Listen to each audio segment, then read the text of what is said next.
There are nights in the galaxy when the stars seem to mourn, when the void grows quiet, as though it remembers something old, something sacred, something lost. On such a night, the light of Cadia burned for the last time. The planet hung suspended above the ancient wound of the universe, the Eye of Terror, a bastion built from resolve, discipline, and unbroken will. Its fortresses had stood for millennia. Its soldiers had fought without falter. But even the strongest stone cracks when the universe leans its weight upon it. The final assault was not a glorious siege, but an apocalypse, an ending written in fire and warp fire, in screaming skies and shattered moons. And yet, before we descend fully into the story, take a moment with me. You are here now, beside the last light of a world that should never have fallen. And we care for you in this shared moment. We truly do. Before we begin the journey, tell us, where in the world are you watching from? And what time is it there? Now, let us walk into the fire. The surface of Cadia was fractured, bleeding molten rivers where tectonic plates had ripped apart under the weight of impossibility itself. Black ships of chaos swarmed like carrion crows across a dying field. The pylons, those ancient and mysterious structures older than human memory, glowed with a ghostly resonance, straining against a tide that could no longer be held back. The air trembled with warp-laced thunder. In the command bastion overlooking Casa Kraf, Lord General Sarian Vekros stood at a reinforced viewport, watching his world die. His armor, once immaculate Cadian garnet, was battered and cracked, as though it too shared the injuries of the planet.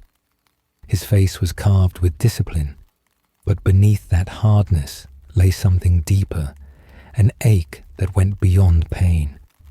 It was the look of a man who understood that everything he had ever been was being taken from him, grain by grain, breath by breath. Cadia was not just a world.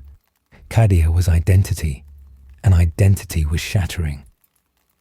Alarms wailed through the bunker's corridors as officers reported collapsing fronts, overrun defensive lines, and the unstoppable advance of Abaddon's forces.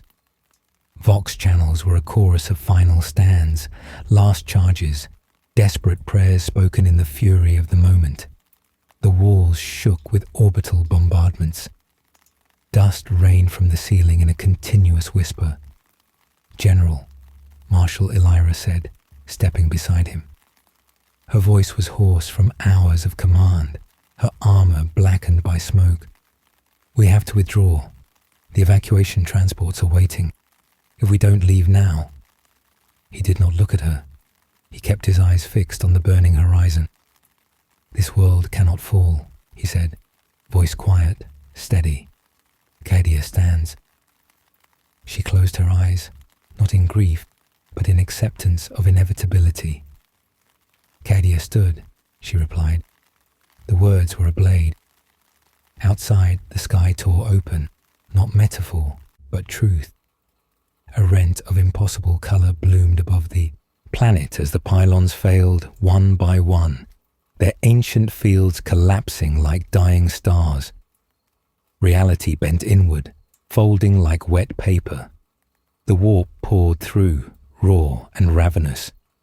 Demons danced in the cloud's burning edges. The fortress beneath them groaned, as though the planet were speaking, not in words, but in mourning. Vekros's hand tightened around the railing. He had been born here, trained here, fought his entire life here. He had never known another sky, another wind, another soil. Every scar on his body had been earned for this world, and now it was falling away. The Vox crackled. A voice whispered through static. "Cadia, to all units. Retreat. This is not surrender. This is survival." It was the voice of Saint Celestine, echoing like a memory of faith. Vekros exhaled slowly. Not defeat, just breath. "Marshal," he said at last, "prepare the withdrawal." She did not hesitate. The corridors of the fortress became a storm of movement. Soldiers rushing toward transports, medics dragging the wounded, servitors hauling ammunition crates that would never be fired. The walls shuddered again, dim lights flickering. Somewhere distant, a massive fortress spire collapsed in a roar that shook mountains. As Vekros moved through the halls, troops straightened as though the presence of a commander could still anchor a world coming undone. They saluted him, not because duty demanded it, but because their souls needed to believe something remained intact. He stopped only once, before a mural etched into the stone of the corridor, a depiction of the gate, the great pylons holding back the warp storm. Beneath the image was a single inscription. "Cadia is the wall upon which the galaxy stands." His hand brushed the stone, an unconscious gesture, like reaching for the cheek of a dying loved one. Then the wall shook, cracked, and dust sifted down over his fingers. Outside, landing craft were lifting in waves, their engines screaming against the turbulence of a collapsing atmosphere. Soldiers were herded aboard, but not all would fit. There were triage lines, choices no one should make. Who would live to remember, and who would die for nothing more than lack of space? Vekros looked upon it all, and something inside him twisted, then hardened. War could be endured. Loss could be endured. But this was erasure. A final tremor shook the ground.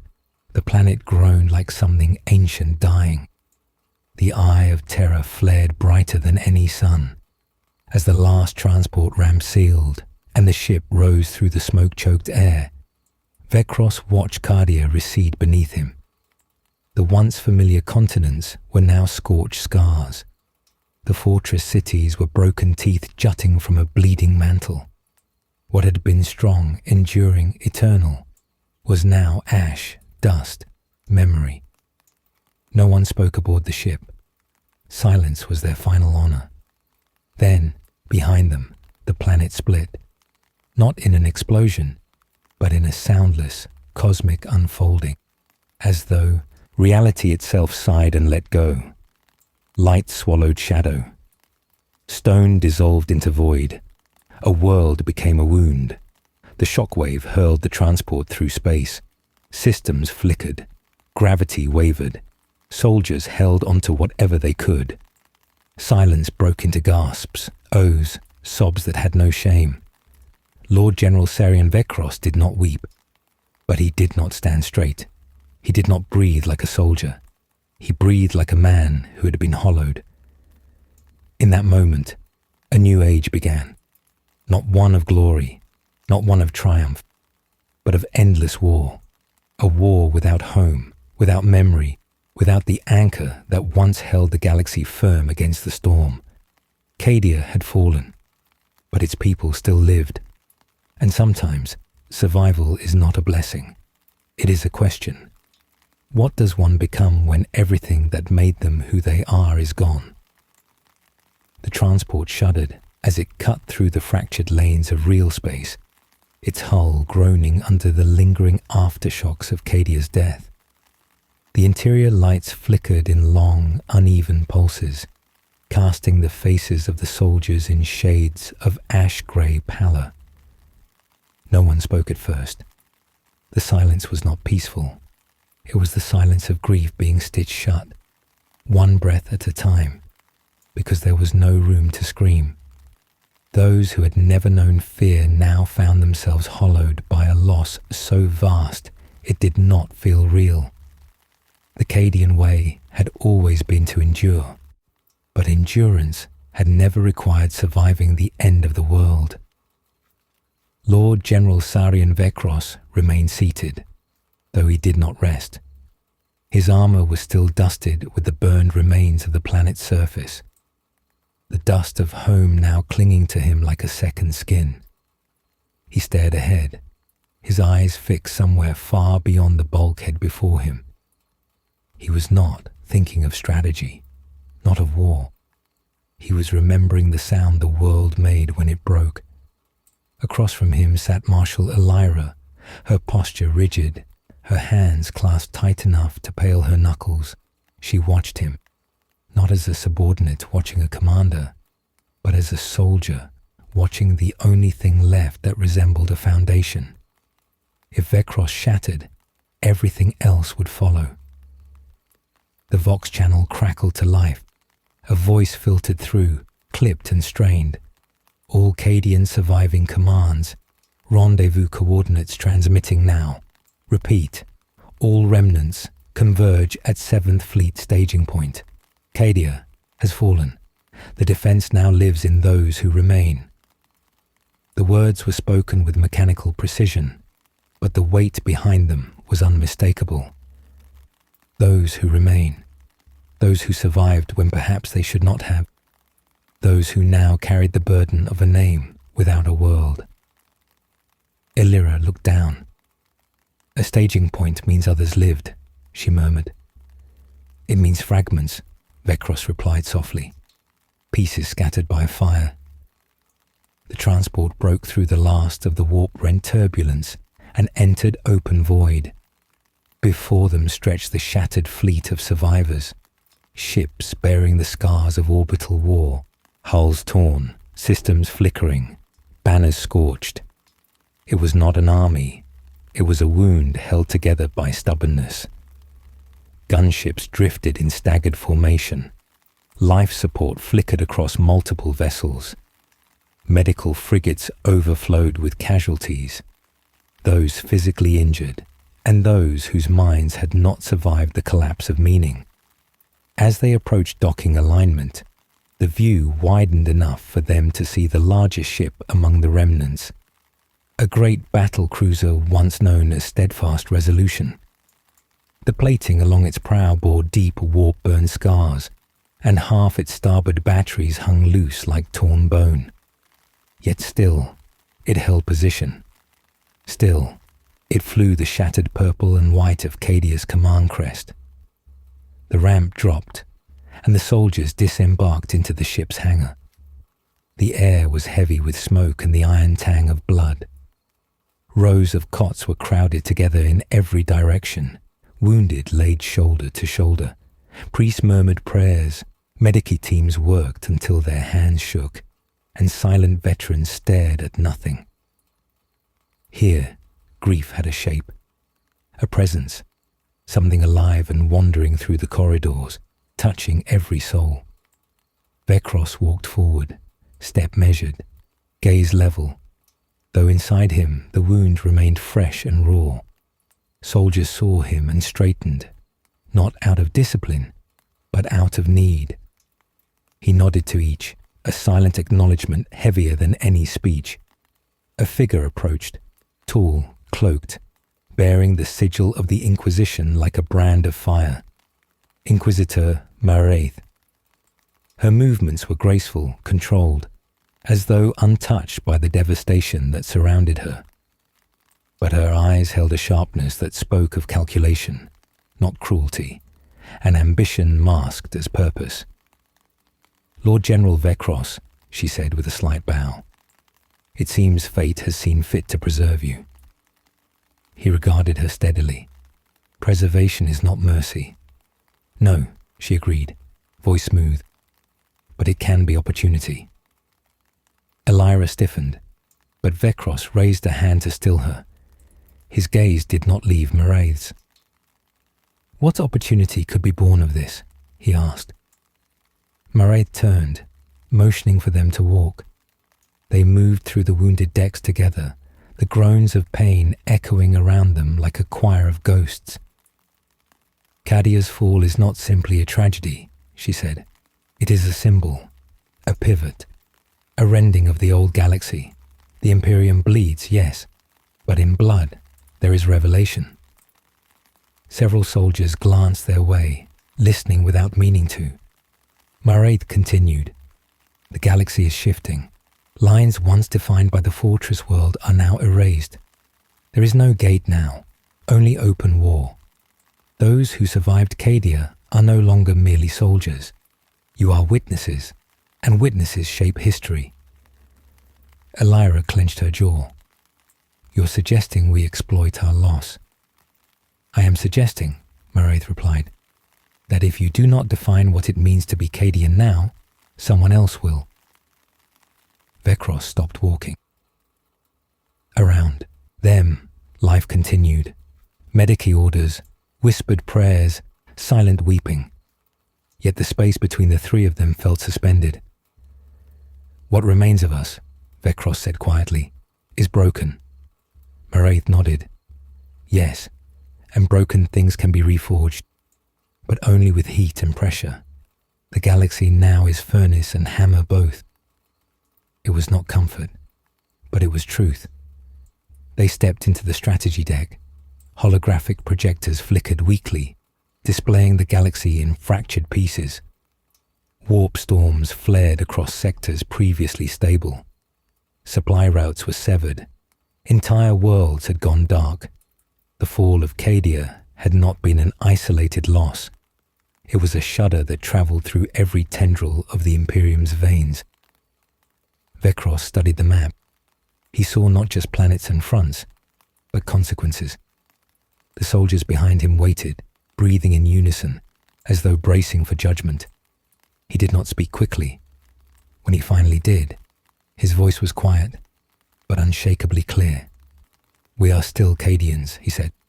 We may have no world, no soil, no stone to stand upon, but Cadia was never the ground beneath us. It was the will within us. The silence that followed was not empty. It was fuller than sound. He turned, meeting every eye. We endured the eye of terror. We held the line when the galaxy could not. We are the memory of what stood. And so long as we breathe, so long as our hearts beat, we are the wall. We do not fall. We move forward. We do not break. For the first time since the planet cracked, someone inhaled without shaking. But inside Vekros, the grief did not ease. It merely sharpened. The first spark of a new identity had formed. But flame once lit does not choose what it burns. The strategy deck slowly emptied after Vekros spoke, though no one truly left. They drifted away only far enough to feel alone, to grieve when no eyes could see them break. The words he had spoken were needed, necessary, even powerful, but words were only the first step. They did not fill the hollow place where a world had once lived. They did not bring back the dead. They simply held the shattering pieces in the air for a little longer, delaying the moment they would fall. Vekros remained near the map display as its holographic stars flickered weakly. The psychic shockwave of Cadia's destruction had rippled through the warp like a scream. Old warp routes were shifting, twisting. Whole sectors were now uncertain. The Imperium was fraying, not yet in open collapse, but the cracks were spreading. He knew that soon there would be no front lines, only pockets of resistance holding out against encroaching madness. Marshal Elira stood at his side, her expression unreadable. Her armor bore the marks of evacuation, but her posture remained perfect, just as she had been trained. Cadian discipline was not merely habit, it was identity, and yet he could see how holding that posture cost her now. Your words gave them something to cling to, she said quietly. No, Vekros replied, his gaze still on the map. They gave them something to carry, and burdens are heavier than hope. She did not argue. She did not have to. She felt it too. The door hissed open, and a figure stepped inside. The Silent Storm veteran, the masked soldier who had become a symbol among the remnants, though no one knew his name, or whether he had once been an officer, a Kassakin, or simply a soldier who had stood too close to the eye for too long. His mask was plain, unmarked, without insignia. Some whispered he wore it because his face had been torn away by the warp. Others claimed he wore it because he no longer wished to have a face at all. He approached them slowly and offered a salute without speaking. Vekros acknowledged him with a nod. "Report." The Silent Storm tapped a data slate and handed it over. Elira took it, scanning quickly. Her eyes narrowed. 5 more ships lost, life support failures, and 2 more regiments worth of wounded beyond stabilization. Her voice thinned, but did not break. "We don't have the supplies to keep this up. The medici are rationing painkillers. Some are being treated without anesthetic." Vekros closed his eyes for a moment. Not long, just long enough to swallow the bitterness.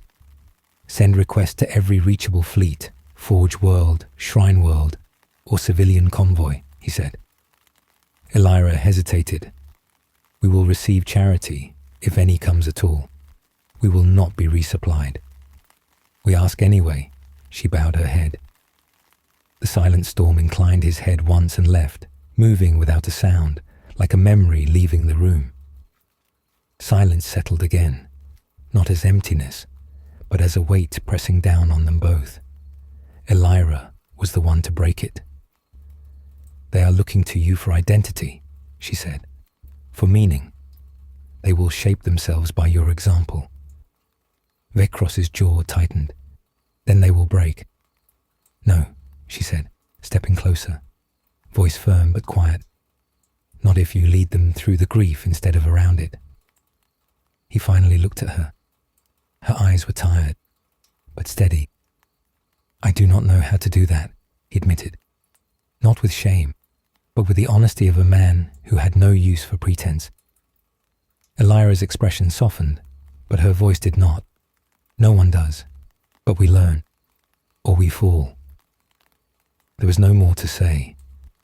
They left the strategy deck and walked through the ship. Corridors that once echoed with marching cadence were now filled with the soft drag of weary steps. The wounded lay in long rows beneath flickering light strips.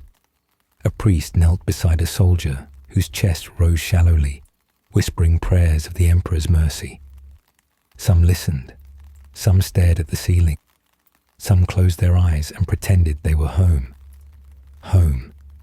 The word itself was a wound. As Vekros passed, soldiers turned their heads. Some straightened their backs. Some saluted weakly. Some only stared with hollow eyes. He returned each look, not as a gesture of command, but of acknowledgement. Grief recognized grief. A young soldier, barely past training age, sat clutching a broken piece of Cadian stone, a fragment of casa walls. It was sharp enough to cut skin, and indeed, his hands were bleeding where he held it too tightly. His whisper came so faintly, it barely moved the air. "I was supposed to serve my 20, then go home." Vekros crouched in front of him, the gesture slow, deliberate. "What is your name?" The boy swallowed. "Varen, Trooper Varen, 8th Casa Guard." "You still serve," Vekros said, "and your home. Your home is what lives in you now. It lives because you live, not because the stone still stands." The boy looked down at the blood-stained fragment. His voice shook. "I don't want it to live in me. I want it to be real." Vekros did not answer. There was no answer. He rose, and Elira followed. When they reached the command sanctum, Inquisitor Maraith was waiting. She had not been idle. Data streams flickered around her, hundreds of channels of Imperial distress calls, requests for reinforcement, reports of demonic incursions and planetary insurrections. The galaxy was burning in 1,000 places.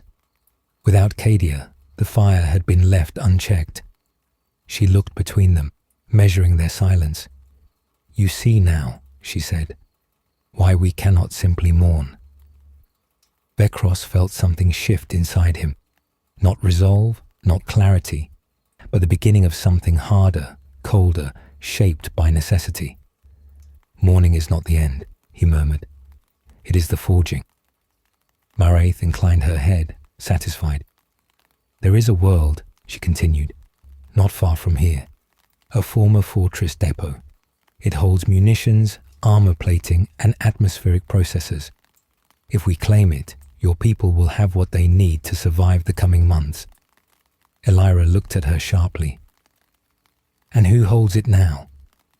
Maraith's lips curved slightly. A governor who believes the Imperium is dying and intends to rule what remains of his system by force. A hush settled between them. Not shock, understanding. A world must be taken. A banner must be claimed. A people must decide what they are now. Vekros spoke first. His voice was steady, quiet, unbroken. We will take the world. Elira nodded once. We will ready the regiments. Maraith smiled, not in triumph, but in recognition of inevitability. Then the forging begins. No one said what they all understood. To forge something new, something else must burn. The decision to take the depot world was made without ceremony. There were no speeches, no declarations, no oaths renewed in fire. There was only the quiet movement of soldiers preparing for battle, the clicking of armor seals, the dull clatter of weapons being checked and rechecked by hands that no longer trembled. Grief had settled into them like iron setting in cooling metal. If sorrow had been flame, now it was steel. The world they were going to reclaim was called Vandrid Alpha, though most charts listed it now simply as Vandrid, the others having fallen to isolation or rot. Once, it had been a proud staging world for imperial campaigns. Its fortress yards supplied tank regiments, siege artillery, and planetary shielding systems to dozens of war fronts. But when Cadia fell and the warp tore open the sky, Vandrid had turned inward. The governor declared autonomy, rallied loyalist naval forces to his banner, and sealed the planet from any that might threaten the stability of his new order, or challenge his rule. Governor Halbrecht, Elira said, as she walked beside Vekros toward the drop bay. Former Imperial commander, decorated in 3 campaigns, known for decisive action. He will not surrender simply because we ask. Vekros secured his gauntlets and looked straight ahead. We are not going to ask. The Silent Storm veteran stood with the assault company, mask reflecting the dim landing bay lights. He said nothing, but the tension in his poise carried a message clearly enough. He had seen worlds fall, and he was ready to see them taken. Inquisitor Maraith observed from the upper platform, hands folded behind her back. Her presence was quiet, but not passive. There were 17 ways she might use the outcome of this operation. Every one of them led toward a greater shaping of the Cadian remnants. Perhaps she intended to use Vekros to forge a symbol. Perhaps she wanted to see if he would break. No one could tell. As the transport ships detached and drifted into formation, the void slid past in a river of cold starlight. Below them, Vandrid hung like a dark jewel, its surface wrapped in storm-grey cloud cover, its oceans calm, its cities dim except for the shining fortifications of Halbrecht's keep. A single planetary defense laser array tracked the heavens, searching for threats. We stay silent until atmosphere breach, Elira said into the comm. Minimal emissions, no preemptive barrage. We aim to strike before Halbrecht can mobilize. It was a slender hope, but slender hopes were all that remained to those who had lost a world. The transports cut into the atmosphere like falling blades, heat shielding glowing red as they plunged. Clouds tore away around them. The ground surged up. Jagged highlands, fortified road networks, old siege bunkers repurposed into defense turrets. Alarms flashed across the transport's interior. They had been detected. Defense batteries tracking. Impact in 5. A streak of violet light lanced past, scorching the void. Another followed, closer this time. Evasive pattern Delta 7, Elira shouted. The transports banked hard. Gravity crushed down on them, forcing breath from lungs. A third shot clipped the trailing ship. A blossom of fire erupted where proud Cadian plating had once been. The explosion flared in Vecros's visor reflection. He did not look away. "Maintain course," he said. "If we scatter, we die." The transport stabilized. The ground surged up, then impact. The hull slammed into ironcrete. Locking clamps slammed open. Ramps dropped. The roar of engines became the roar of war. Cadian survivors surged out, not in desperation, but in formation. They moved like they always had. Step precise, rifles raised, helmets forward. Their world had been taken, but not their doctrine. They advanced behind shield lines, pushing toward the outer barricades of Vandrid's defense keep. The defenders were not chaos-touched, nor Xenos, nor traitors in the traditional sense. They wore Imperial flag armor. Some bore Aquila patches. They shouted orders in the common tongue. They fought like soldiers who believed in their cause. That made it harder. The first volley cracked across the battlefield. Dirt and flame burst skyward.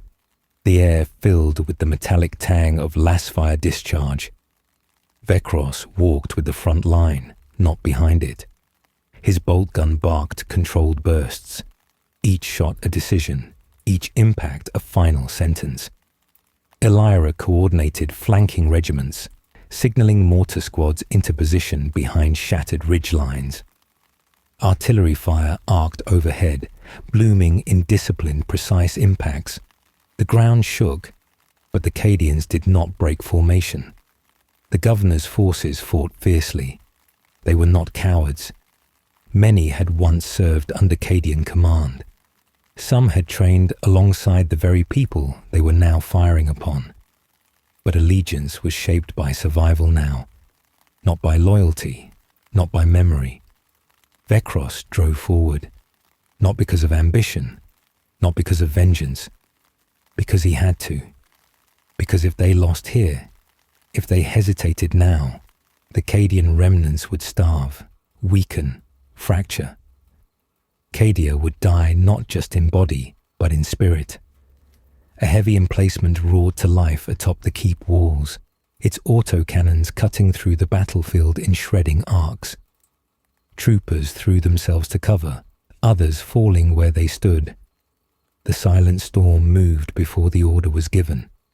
He sprinted through the barrage, cloak rippling in the firestorm. Grenades flashed in his hands, thrown with perfect precision. The autocannon nest erupted in flame and screeching metal. The flanks surged. At last, the outer gates loomed before them.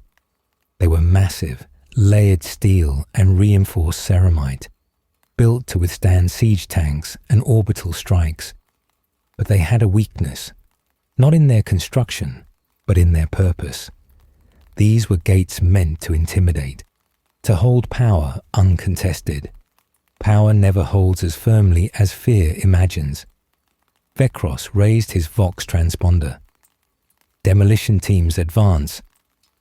A squad of engineers sprinted forward, setting charges at the gate's lowest locking brackets.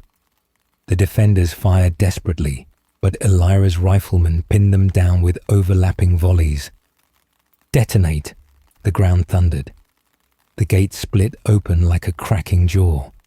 They entered the keep with the inevitability of a tide. Corridors became battlegrounds. Statues shattered. The air tasted of burning promethium. No one shouted victory. No one exulted. They simply moved. One step, then the next.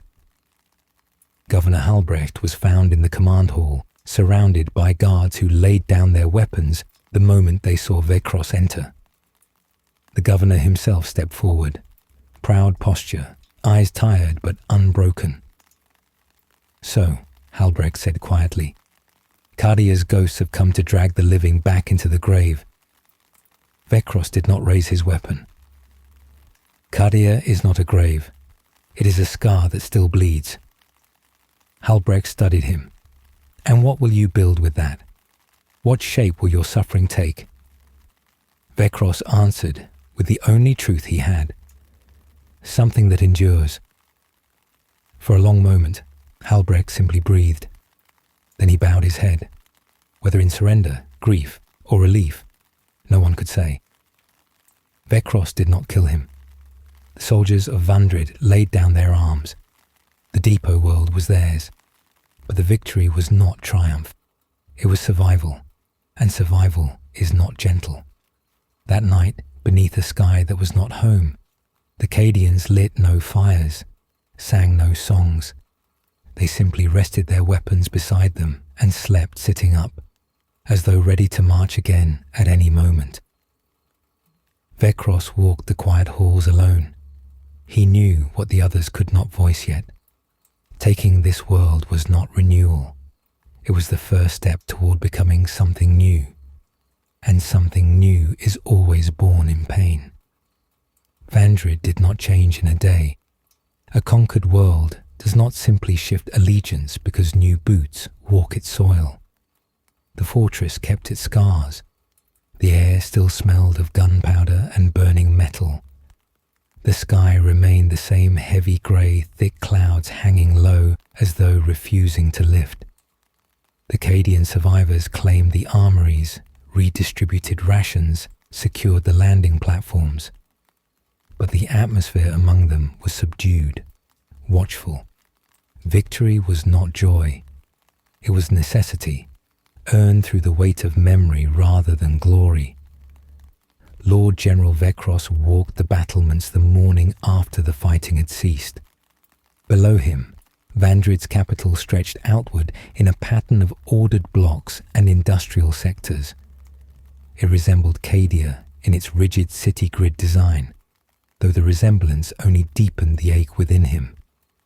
There were streets that could have been his childhood training paths, parade grounds that could have matched those outside Casa Mirak.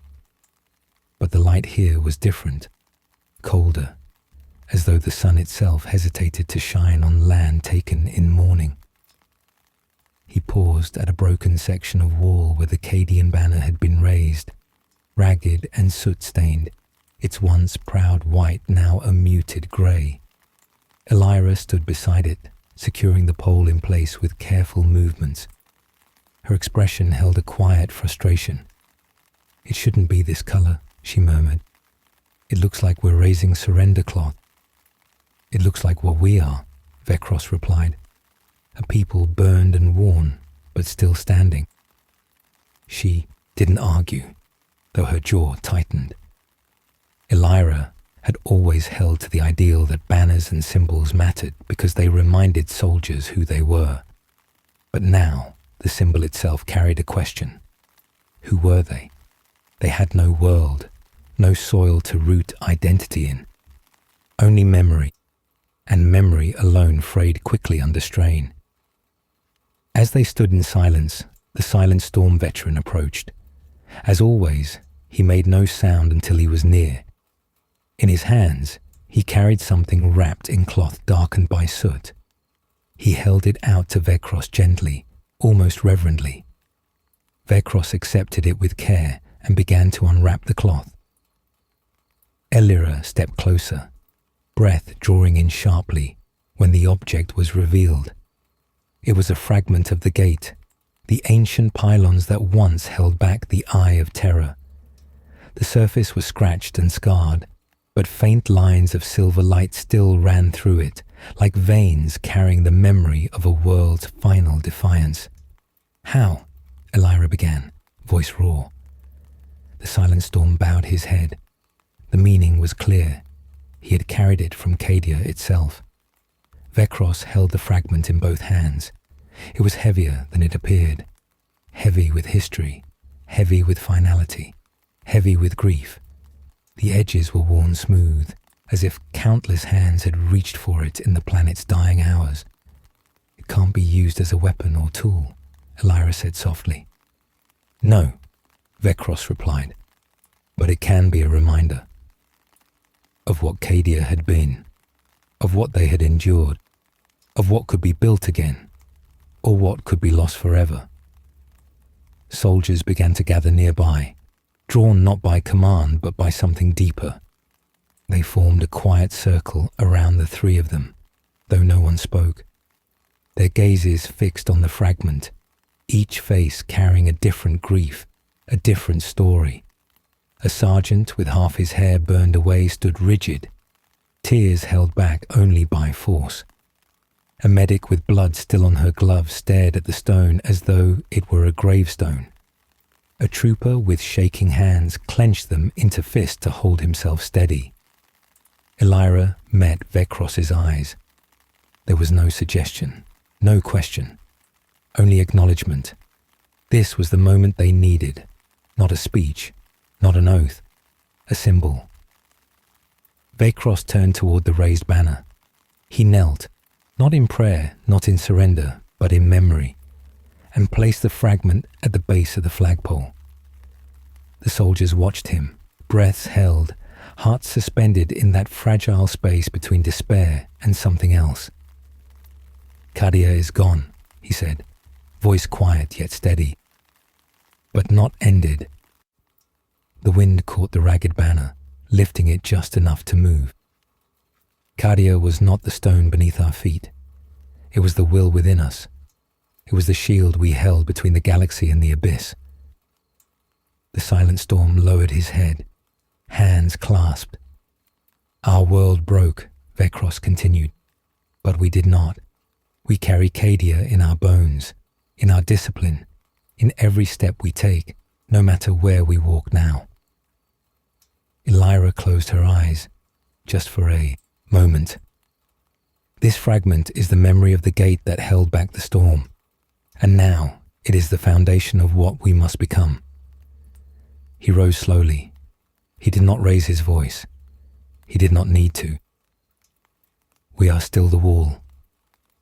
A murmur rippled through the soldiers, not cheering, not chanting, but a breath shared among them all, as though lungs across the gathering finally remembered how to expand. But while the symbol gave them something to stand with, it did not settle the questions that lingered like smoke in the air. What did it mean to be Cadian now? What did loyalty look like when the Emperor's realm frayed at every edge? How much of themselves could they keep before necessity forged them into something unrecognizable? The new command council gathered that evening in the governor's former strategy hall. The fortress walls echoed hollowly, as though the place itself was adjusting to new voices. Maps of nearby sectors were projected on the table, but the galaxy they represented was no longer the one the Imperium had known. "Supply routes are fractured beyond prediction," Elira said, pointing to a cluster of warp anomalies. "We can't rely on the old paths." "New ones form every day," Moraith replied calmly. "Chaos rends the lanes, yes, but it also opens windows. Even disorder has rhythm to it if you learn to read the storm." Her tone suggested she already had. Vecros studied her. "You believe you can chart warp instability patterns?" "I believe," Moraith said, folding her hands, "that the fall of Cadia has not only weakened the Imperium, it has changed the warp itself. The galaxy is different now. Rules are being rewritten, and those who adapt quickly will shape what comes next." Vecros didn't like the way she said shape. It implied intention. "Then our next moves must be chosen carefully," he said.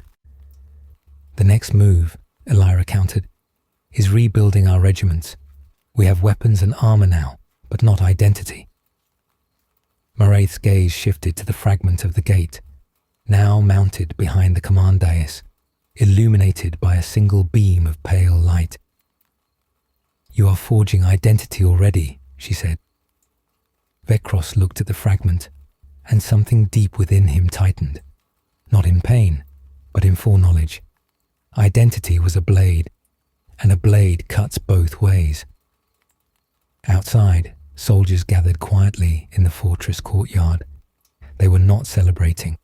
They were watching, waiting, listening to the silence that had replaced their past. One of them, a young officer whose voice had once been strong, whispered softly to those around him, "We are still Cadians."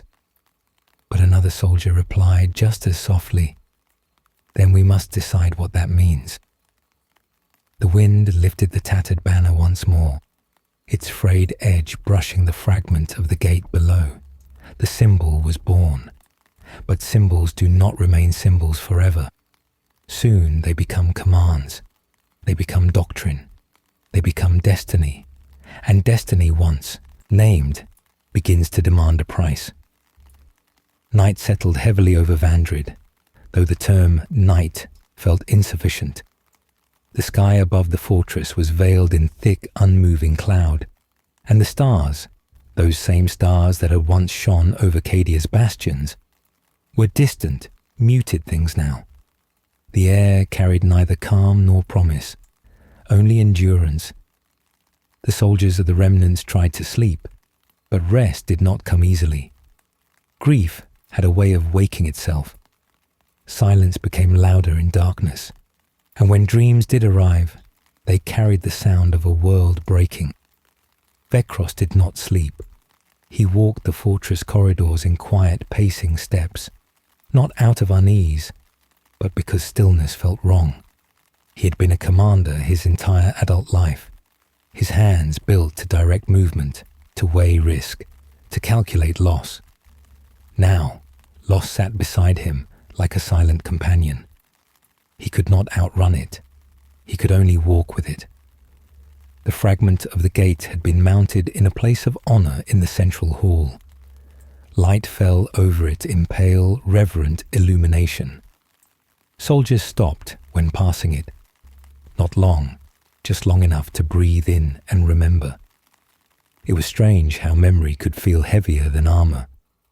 Some touched the stone softly, fingers tracing the faint glowing veins. Others kept distance, afraid to be swallowed by the weight of remembering. Vecros paused before it now, his shadow long across the stone floor. The fragment seemed to whisper in stillness. Not words, not meaning, only presence. The last piece of Cadia that still glowed. "You're still awake." Elira's voice was quiet, but steady. She stepped beside him, helm held under her arm, hair bound back in a simple field-knotted twist. There were dark circles under her eyes, but her posture remained firm. "I don't sleep easily anymore," Vecros answered. "None of us do." She let a breath fall slowly. "But we need you rested. They're looking to you more each day." He turned his gaze from the fragment. "I didn't ask for that." "You don't get to ask," she replied gently. "Leadership isn't chosen. It's carried." The truth of that settled between them, heavy but steady. As they stood there, muted footsteps approached. Not the silent storm this time, but a young officer, her uniform newly patched, rank markings burned at the edges. "General," she said, saluting. "Commanders from the 4th and 12th Regiments are requesting your presence. They're convened in the assembly hall about the matter of our designation." Elira and Vecros exchanged a look. Designation, name, identity. It had come sooner than either of them wished. They followed the officer to the assembly hall where hundreds of soldiers stood, not in tight ranks, but gathered in an uncertain circle. The fragment of the gate had begun to whisper through them all. The question of who they were now could no longer be ignored. A captain from the 12th spoke first. His voice was controlled, but his hands were clasped tightly together. "With respect, Lord General, Cadia is gone. Our regiments are shattered. Our command structures are fused together from survivors across 15 Khazars and 4 void fleets. We cannot continue to call ourselves what we were. The name carries weight we can no longer claim. A murmur rippled through the crowd. Not agreement, not disagreement, pain. Another soldier, older, scarred deeply along his jaw, stepped forward. "Cadia is gone," he said slowly. But what kept it standing wasn't the rock it sat on. It was us, the discipline, the shield line, the oath we all took before we could even speak it aloud. You think that died with the ground under our feet? The 2 voices did not clash. They coexisted, equal in truth and burden. Vekros listened. Illyra watched him. Then one voice rose, not loud, but clear enough to cut through the others. It came from the silent storm. No one had ever heard him speak. Some believed he could not, but now he raised his mask just enough for his words to emerge, faint and rough, like a voice unused for years. "We lost the world," he said, "not the name." Silence followed, thick and unmoving. He continued, each word a deliberate weight. "Cadia was the gate. Now we are. Wherever we stand, that is the wall." The room breathed again, but differently now. Vekros stepped forward. He did not raise his voice. He did not need to. "We cannot cling to the past only to drown in it," he said. "But neither can we discard the truth of who we are. The galaxy believes Cadia is dead, that the wall has fallen, that the storm has won." He looked around at each face, young, old, scarred, hollowed, unbroken. "It hasn't." He placed his hand over his chest. "We are Cadia." The words did not echo, they settled, but he continued, because truth was not enough. It needed direction. "We are not the people we were before the fall. We are changed. We are exiled. We are tempered by fire and loss. So we will carry a name that reflects what we are now, not what we were." He turned toward the fragment of the gate on the wall. "The Cadian reborn." The words were simple. They were not poetic. They were not grand. They were true. The soldiers did not cheer, not yet. They absorbed it, felt it settle into them. Roots setting in soil they had been told no longer existed. Illyra inhaled slowly. The silent storm lowered his head.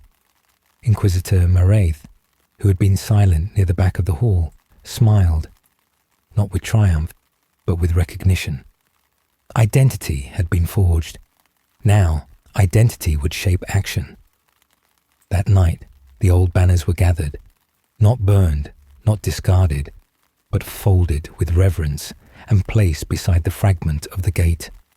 New banners would be sown soon, not brighter, not more proud, but honest, the Cadian reborn. Later, Vekros stood alone again on the battlements.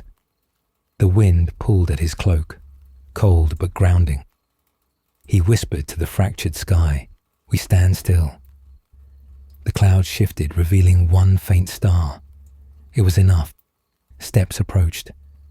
"Illyra." "They'll follow you," she said. "It's not about following." "No," she agreed.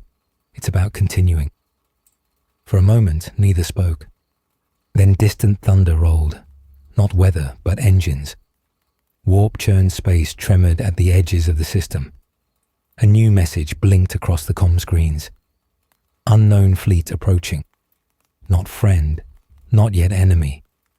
But the galaxy does not give time to breathe. Identity had been named. Now it would be tested. The warning klaxons reverberated through Vandrid's sky like the echo of a heartbeat that had never known rest. Red light pulsed through the fortress corridors, reflecting off armor plates and the polished barrels of readied rifles. The air grew taut, charged not with panic, but with something colder and sharper, anticipation. The soldiers of the Cadian reborn did not run. They moved with purpose, slotting into formation as though muscle memory itself refused to waver. They had faced the eye of terror, No arrival in the void could instill fear deeper than what they had already survived.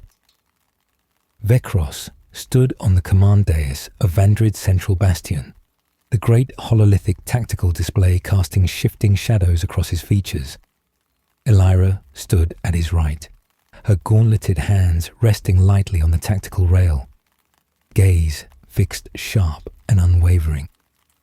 The silent storm was present but still as stone, mask catching the flicker of warning lights.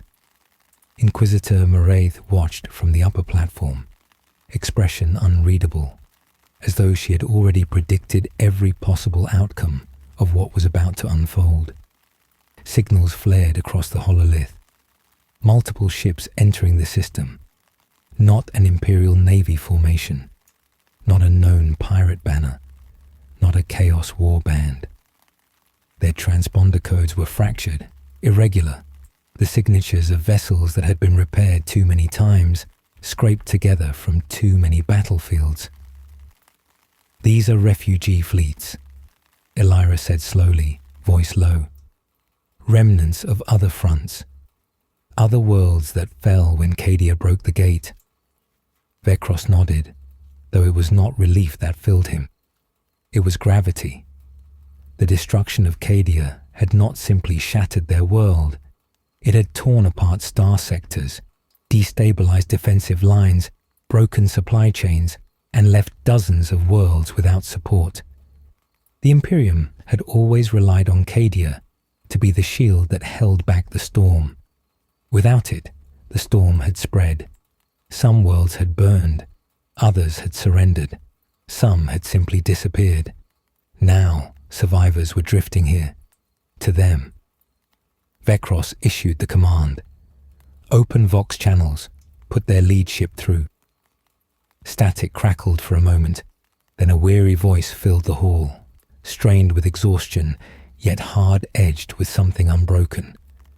"This is Colonel Wren of the 22nd Vardosan Iron Guard. We seek harbour. Our world is gone. Our fleet is reduced. We request parley with the commanding authority of Vandrid." There was a pause, just long enough to acknowledge the weight of the words spoken. Vekros inhaled once, deeply, then replied, "This is Lord General Sarian Vekros of the Cadian Reborn. State your condition." "Our condition?" Wren exhaled through the Vox. "We have seen the warp-tear oceans from planets. We saw the dead walk the streets of our capital. We fought until our bones broke. We have no supplies left. We carry the survivors, military and civilian alike. We come with what little we have, and we ask not for shelter, but for purpose." It was not a plea. It was a soldier's confession. Elira's gaze flicked to Vekros. Purpose. The very thing his own forces had nearly lost. Vekros nodded. "Clear dock for approach. Escort them to Hangar Bay 3, and prepare medical quarters for the wounded." Elira gave the orders with practiced efficiency, but her eyes remained on him. "You know what this means," she said. "Yes," Vekros replied. "Refugees brought strength, but also need, and need brought strain. They were already fighting hunger, supply scarcity, fractured maintenance crews. Vandrid had resources, yes, but not infinite ones. And if more fleets came, and they would, the burden of survival would grow heavy. But something else stirred beneath that realization. Not dread, not caution. Purpose. The 22nd Vardosan docked with Vandrid's upper port, and the hangar doors rolled open to receive them.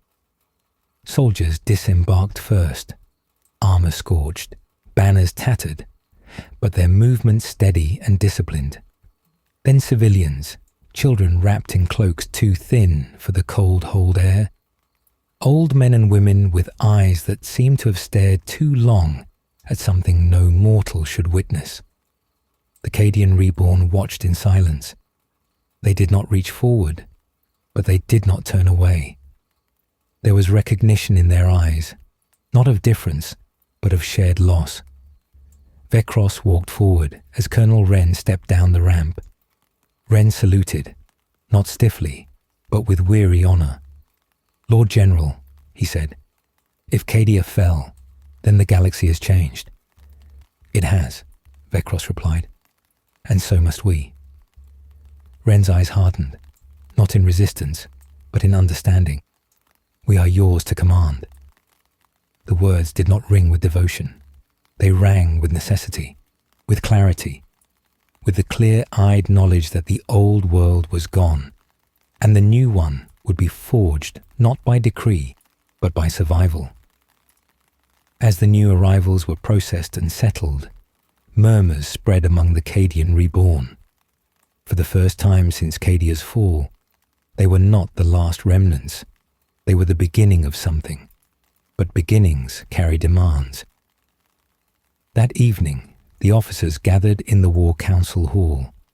The hololith now displayed not just their system, but dozens of nearby sectors, each marked with shifting warp anomalies and planetary distress signals.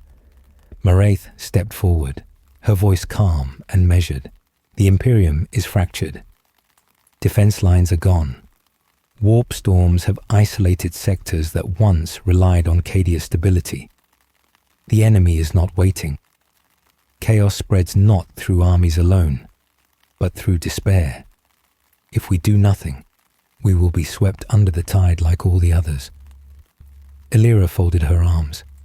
"We can't defend the galaxy." "No," Maraith said, "but we can carve a path through it." The hololith shifted, displaying multiple strategic routes. Warp lanes unstable but passable. Not by bulk fleets, but by hardened forces, by soldiers who fight not for territory but for meaning. A crusade, not to restore Cadia, but to prove it still existed, not as a world, as a force. The room was quiet, but not uncertain. Vekros stepped forward. "We do not fight to reclaim what is lost," he said. "We fight to keep the galaxy from drowning in the same void that took our world. We are not defenders of a wall anymore."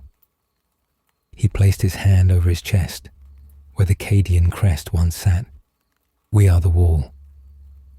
The words settled like the weight of armor around a soldier's shoulders, not heavy with burden, but steady with purpose. Illyra nodded once. There was no hesitation in it now. Colonel Wren bowed his head. The silent storm simply rested his hand on the pommel of his blade, as though acknowledging a long-awaited command. The first worlds had already fallen. More would fall soon, unless someone drew a line, not behind which the Imperium stood, but behind which the darkness would break. The Cadian reborn would not hold ground. They would carve it. They would move not as refugees, but as a shield that travelled, a crusade of ash and memory carried by soldiers who had lost everything except the will to stand.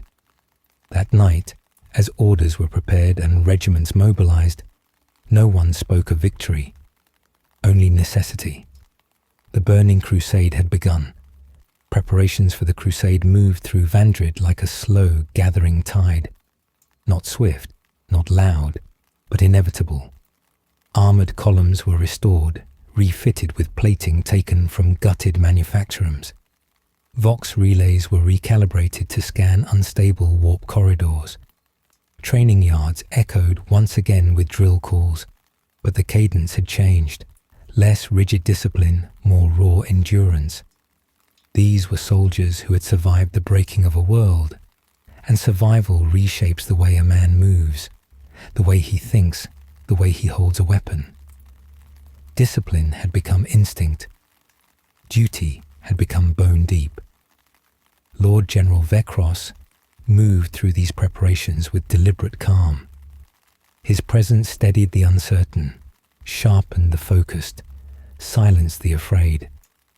But beneath that composure, a heaviness coiled, an awareness that what they were about to become was something new, something untested. The Cadian reborn had a name now, but names required meaning. Meaning came from what one chose to do. The War Council gathered again in the command sanctum, the air humming with the soft drone of the hololithic projectors. Star systems floated in faint light, shifting and flickering as warp distortions warped their forms. Elira stood near the tactical display, her armor cleaned but still bearing the marks of recent battle. Ren observed from a distance, his hands clasped behind his back, posture soldier straight despite exhaustion. Maraith entered last. She moved with the poise of someone who had already calculated every reaction in the room before speaking a single word. Her cloak flowed behind her like shadow, and her eyes, keen, unblinking, carried an intensity that Vekros did not mistrust, but did not fully accept. Intelligence has confirmed, Maraith began without preamble, that Vandrid's fall has not remained quiet. Word spreads, survival draws the desperate, resistance draws the faithful, and power draws the ambitious. Ren's jaw tightened. Meaning others will come. Yes, she said, they already have. She adjusted the hololith, bringing into focus a system only a few warp jumps distant, a mining world scorched along its equator, a garrison fortress partly collapsed, distress signals repeating like prayers lost in wind. Elira exhaled. Valhalla. Vekros nodded slowly. Cadia's sister regiment was raised there. Their home guard was built from Cadian training doctrine. Maraith looked at him. Then you understand the urgency. Half the planet is under siege by warband raiders. If it falls, the raiders will gain control of the mining refineries. With them, they can arm themselves indefinitely. Elira stepped forward. How many defenders remain? Maraith's voice did not shift. 6,000, perhaps less. They have held for months with no reinforcement. Morale is failing. If not for old loyalty to the memory of Cadia, they would have surrendered already. Ren looked to Vekros, waiting for his decision before even allowing his breath to settle. But Vekros did not speak. He was watching Maraith, because she had said the word memory with a precision too sharp to be accidental. She was shaping narrative. She was shaping them. You chose this target carefully, he said, not accusing, but acknowledging. Maraith met his gaze without flinching. Every war is fought twice, Lord General. Once on the field, once in the hearts that remember it. Elira looked between them, the tension a subtle thread drawn taut. Vekros spoke at last. We will go to Valhalla, not as saviors, but as kin. Ren bowed his head in silent agreement. The order was given, not in proclamation, but in the quiet finality of a decision that bore weight. Preparations accelerated. The hangar bays roared with engine ignition as ships were fueled, loaded, armed. The soldiers of the Cadian Reborn gathered in formation, but not at rigid attention. Their stances varied, some controlled, disciplined, others leaning with fatigue or quiet resolve. Yet despite these differences, the formation held. They were not uniform. They were united. Vekros addressed them not from a podium, but from among them, boots on the same steel floor. We go not to claim territory, he said, voice carrying through vox amplifiers that did not distort it. We go to remind this galaxy that Cadia has not fallen. The soldiers did not shout. They simply nodded, slow, steady, as though the words were not something to be answered, but something to be carried. As the transports lifted, Vandrid grew distant beneath them, and the warp-streaked void unfurled ahead. The vessel shuddered as it pierced the first unstable corridor, stars stretching into jagged lines of white and violet. Elira stood at the navigation console, tracking wave shifts with steady hands, adjusting course with small corrections that kept them from being torn apart. Maraith watched the warp distortion through the viewing abyss. You do understand, she said softly to Vekros beside her, that this crusade cannot merely be survival. It must become doctrine, principle, something others can adopt, or it will end as a footnote of tragedy. Vekros did not turn his head. Is that your aim? To write doctrine? My aim, Mairead said, is to ensure despair does not become the Imperium's new law. He considered her words carefully. You speak as though you know the shape of what comes next. She gave the faintest hint of a smile. Not arrogance, not smugness, recognition. No one knows what comes next, she said, but those who act first shape the answer. There was no deception in her tone, and no comfort. The ship tore from the warp into the Valhalla system. Warning chimes rang. Vox channels flooded with distress calls. On the surface, the fortress cities burned beneath siege bombardments, their defense lines fractured, supply lines severed. But they were still holding. Barely. Elira drew in a steadying breath. They're still alive, she whispered. Vekros felt the words settle like steel inside him. Then we move, he said. Transports descended, atmosphere scorching across their hulls. The clouds over Valhalla were ash black, the sky streaked with the smoke of burning manufactories and shattered housing districts.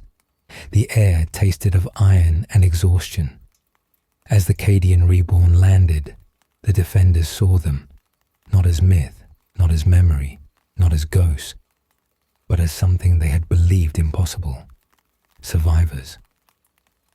One of the Valharan captains fell to his knees when he saw the Cadian crest burned into Vekros's shoulder plate. You lived, he whispered. Vekros reached down, lifting him back to his feet, not as commander to subordinate, but as soldier to soldier. So did you, Vekros said, and now we hold the line together. A simple exchange of words, but it was enough to ignite something deeper than morale, recognition, legacy, and the promise of war earned, not bestowed. As the raider armies closed in, drums of war echoing from their hell-forged engines, Elira gave the order to form shield lines. Ren positioned armoured companies along the flanking ridges. The silent storm stood at the vanguard, blade in hand, cloak stirring in the wind. The horizon burned. Vekros inhaled, not grief, purpose. For Cadia, he said. The answer came, not shouted, not roared, but spoken as oath. For Cadia. The storm of war crashed down, and this time, Cadia did not break. The first night on Valhalla did not bring relief. The fires at the horizon smouldered like embers of a dying star, and the air tasted of ash and spent propellant. The raider forces had broken under the first counter-assault, driven back into the fractured valleys beyond the fortress walls, but they had not fled. They had only retreated far enough to regroup. Vekros knew that pattern well. This was not a defeated enemy. This was an enemy waiting for the right moment to become far more dangerous. The Valhoran defenders moved among the wounded, checking those who could be saved, marking those who could not. Their faces bore the look of soldiers who had hung onto hope by fingernails alone. Yet something had changed in their posture. Spines straightened, voices steadied. The presence of the Cadian reborn had given them a memory of defiance, not just as a story, but as something alive before them. Even so, the battlefield held a strange stillness, a quiet that did not feel like peace. Vekros stood atop the ruined southern parapet, watching the smoke drift over the ravaged manufactories. Elira joined him, her steps quiet and measured. The sky above was bruised violet, where the warp bled into the atmosphere in faint, unnatural tones. She followed his gaze outward. They'll strike again, she said. Yes, he answered, though his voice was distant. After dark. That is their pattern. Elira nodded. She did not ask how he knew. The warband's movements had a signature, one Vecros recognized, though he did not yet voice why. Instead, she watched him quietly, studying the way his jaw set, the way his breath slowed. "You've seen this enemy before," she said. Not a question. Vecros did not respond immediately. Below them, the silent storm moved among the defenders, adjusting the firing angles of heavy bolter placements, saying nothing but ensuring all was precise. Soldiers watched him with a reverence that did not come from understanding him, but from understanding endurance when they saw it. At last, Vecros spoke. "They were once Imperial Guard," he said. "A regiment that broke during the opening waves of Cadia's collapse. When the warp tore open above them, they fled instead of holding. The warp did not spare them. It reshaped what they were too afraid to protect." Elira's breath stilled. "They are not traitors," Vecros continued. "They are what we could have become." Her hand tightened around the railing. The words struck deeper than any threat of steel. Fear of becoming like the enemy was sharper than fear of the enemy itself. Far below, Colonel Wren was inspecting defensive lines with his officers. His troops had formed interlocking shield positions with the Cadians, a synthesis of doctrines that came not from planning, but from shared necessity. They had not yet spoken of loyalty. Some truths did not require words. Inquisitor Mairead descended the stair toward Vecros and Elira, her cloak trailing like shadow. The wind stirred her hair, yet her face remained untouched, composed as stone. "You have seen these raiders before," she said, echoing Elira. Vecros did not deny it. During Cadia's final hours, they were stationed near the Casa Vargan outer defense bastion. When the pylons failed and the warp bled into air and marrow, some regiments changed. They did not turn willingly. They were unmade. What returned from that breach is what surrounds us now. Mairead studied him, but her voice was not accusatory, only clinical. "You understand them then, their strategy, their fear." "I understand what they lost," Vecros said quietly, "and what we are in danger of becoming if we falter now." The silence that followed was heavy, not with dread, with recognition. The wind shifted. A distant horn called from the raider encampments, a sound like ritual, like invocation. Shadows moved along the valley ridges, not advancing, not probing, but watching. It was not yet an assault. It was a gathering. Elira exhaled slowly. "They're waiting for something." Mairead's eyes narrowed. "Not waiting." She turned her gaze upward, toward the violet bruise of the sky. Listening. A low ripple moved through the atmosphere. Not sound, not sight, but pressure. Like the air itself remembering something terrible. Soldiers along the battlement stiffened, hands gripping weapons harder. A whisper seemed to move across the fortress, though no voice spoke it. The warp was brushing the world's surface. Vecros closed his eyes. Cadia had fallen under this same sky. But they were not Cadia now. They were what Cadia had become. "We hold," he said simply. Elira nodded and went to relay the command. Wren began repositioning heavy armor, placing Lehman Russ tanks along the eastern trench lines. The silent storm returned to the vanguard position at the shattered gate, lifting his blade as though acknowledging an unseen adversary. But Mairead remained beside Vecros. "I must ask you a question," she said. "I know," he replied. "Then answer," she continued, voice soft but sharp. "When Cadia broke, did you ever consider joining them? The ones who turned?" He did not turn to look at her. His voice, when it came, was quiet and without ornament. "Yes." The admission entered the air like a blade lowered point first into stone. Simple, final, irrevocable. Maraith did not move. And what stopped you? Vekros opened his eyes. The sound. She waited. The sound Cadia made when it broke, he said. It was not the sound of defeat. It was the sound of refusal.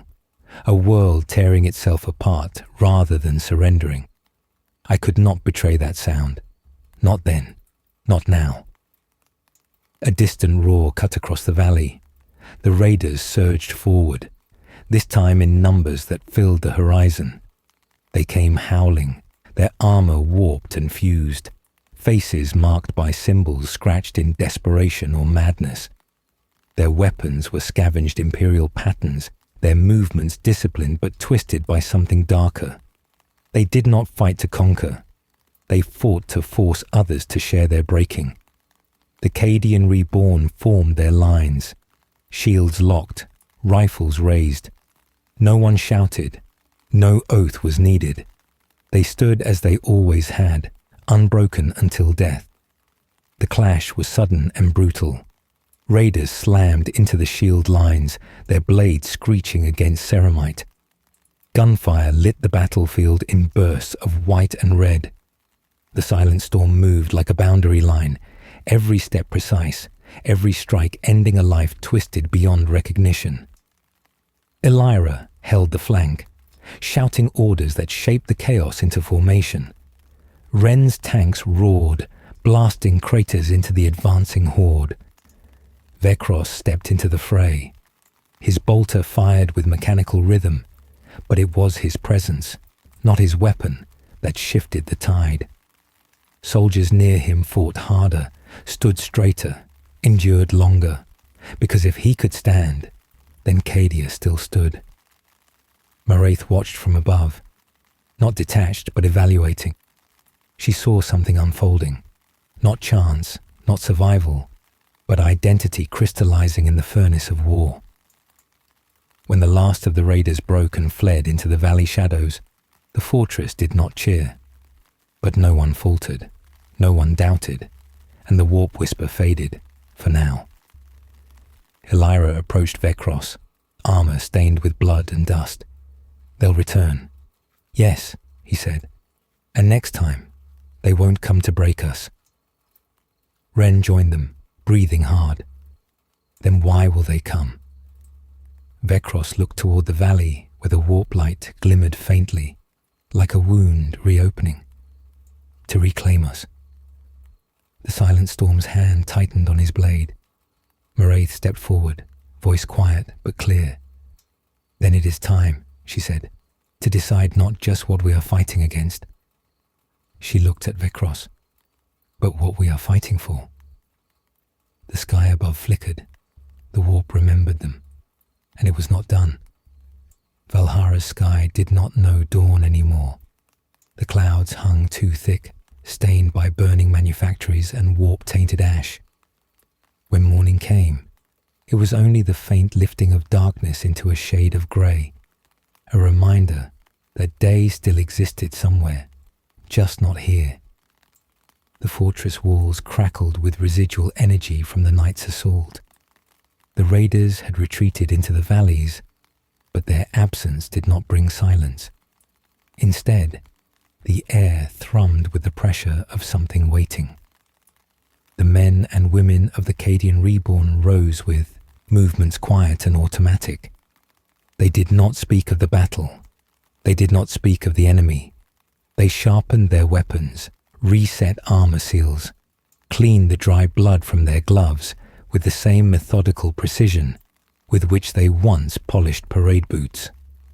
They were preparing for what they all felt approaching, though no one voiced it. Vekros stood at the outer parapet again, observing the horizon where ash storms curled like deceptive smoke signals. The silent storm stood nearby, not watching the enemy, but watching the men. His presence alone was enough to steady some of them, though few could articulate why. It was not that he inspired hope. He reminded them that stillness could survive fire, that silence could endure breaking. Ren approached, carrying a data slate. His voice was low, not out of secrecy, but the exhaustion of a commander who had seen too many lists of the dead. Reports from the southern line. Casualties are manageable, supplies holding.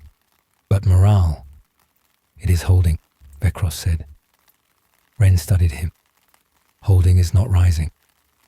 It does not need to rise, Vekros replied. It needs to stay. Ren nodded slowly. He understood. This was not a war fought by rising spirits and swelling banners. This was a war fought by refusal. The refusal to break. The refusal to surrender memory. The refusal to let the galaxy forget Cadia. Elira entered the parapet walkway, her expression drawn, controlled. Scouts returned from the valley perimeter. The raiders are reorganizing, but not for a direct assault. They've established ritual encampments, circles marked in ash and blood. They're waiting for something. Vekros exhaled. Not surprise, recognition. The warp is guiding them, he said. Not as a commander guides, as a tide drags. Elira's jaw set. We cannot simply wait and let them choose the moment. No, Vekros agreed. We choose it. But Maraith approached at that moment, and her voice cut through the air with razor precision. If you strike too soon, you sever something that must be seen first. Elira turned sharply. You would have us watch the warp gather strength? Maraith did not blink. I would have you watch what it reveals. These raiders are not simply remnants of a fallen regiment. They are a reflection, a warning written in flesh. To kill them now is to kill a message before it is understood. Ren scoffed quietly. We do not have the luxury to decode the warp's poetry. No, Maraith replied, her tone sharp as steel. But you do have the obligation. If you fail to understand what this enemy shows you, the next will not come from beyond the valley. It will come from within your own ranks. The words struck the air like a dropped weapon, because they were not impossible. Every soldier here had felt the moment of breaking on Cadia. Everyone had heard that sound Vekros had named. Everyone had faced, if only for a heartbeat, the possibility of falling into despair so complete that the warp could shape identity from it. If one soldier broke now, if one let that emptiness open, it would spread. Vekros knew. He had come closer to that edge than anyone here understood. We watch, he said quietly. Elira stiffened, wanting to argue, but she did not. She trusted him more than she trusted her own certainty. She simply nodded and turned away to organize the defensive rotations. The day passed in slow tension, like a held breath stretched too long. The soldiers took shifts along the wall. The wounded slept where they could. Children from the refugee fleet huddled inside the charred remains of manufactorum storage rooms, guarded not by soldiers, but by exhausted civilians whose eyes had seen too much to weep. Then, as night should have fallen, something else happened. The sun dimmed, not with cloud, not with storm, but with something deeper, an eclipse without a moon. The light thinned into a pale violet glow, as though the day had been submerged beneath deep water. The sky did not go black, it went strange. Wrong. The kind of wrong that made the skin tighten and the breath slow, as if the air itself had become too heavy to draw. The warp did not open, it pressed. A presence, a memory, a whisper of grief that did not belong to any one person, but to all who remembered the fall of a world. Soldiers looked to the sky. Children stopped crying. The silent storm lifted his head. Vekros closed his eyes. The raiders began to move. Not in a charge, not in chaotic frenzy. They walked, hundreds of them, thousands, emerging from the valleys, from behind broken refinery towers, from beneath collapsed transit rails. They moved without shouting, without chanting, without the wild frenzy of the night before. They moved like mourners. They crossed the open ground in silence. Elira's hand hovered near her Vox receiver. "General." "No," Vecros said. "Wait."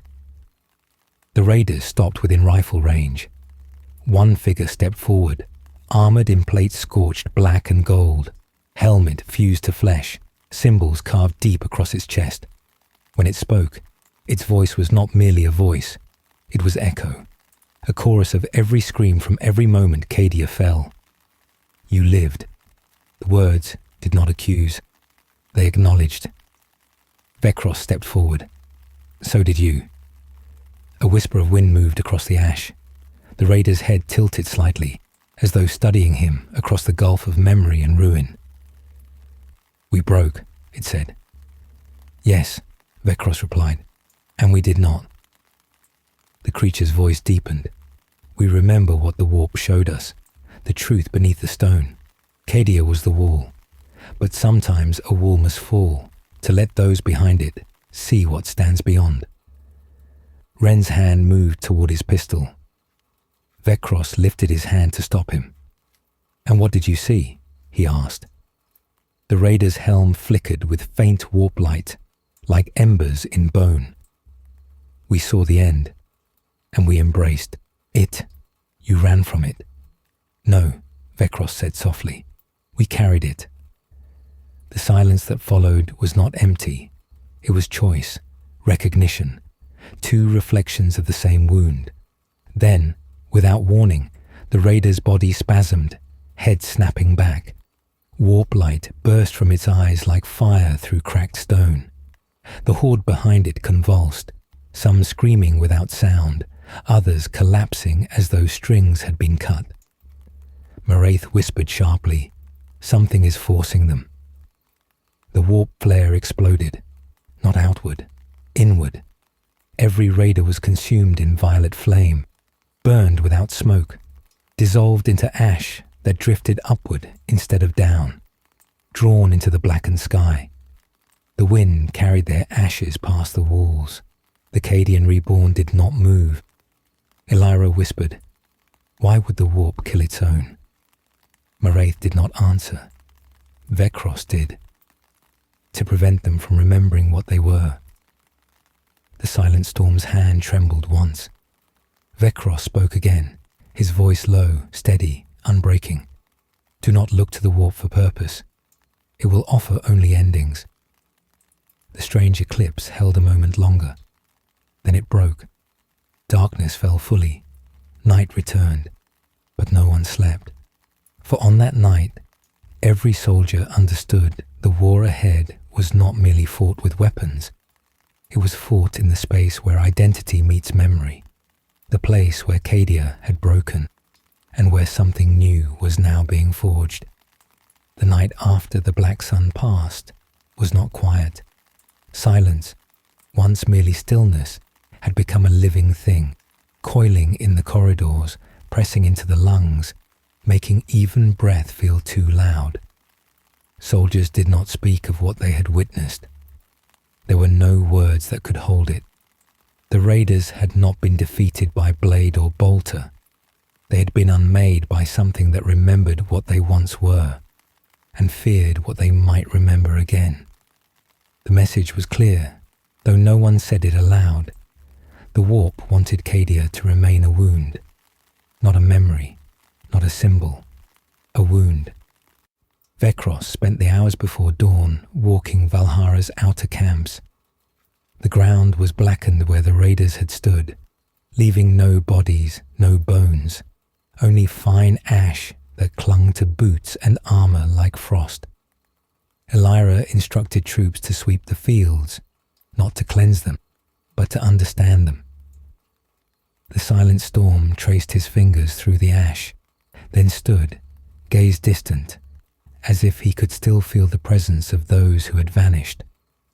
Ren brought casualty reports, though there were fewer than expected.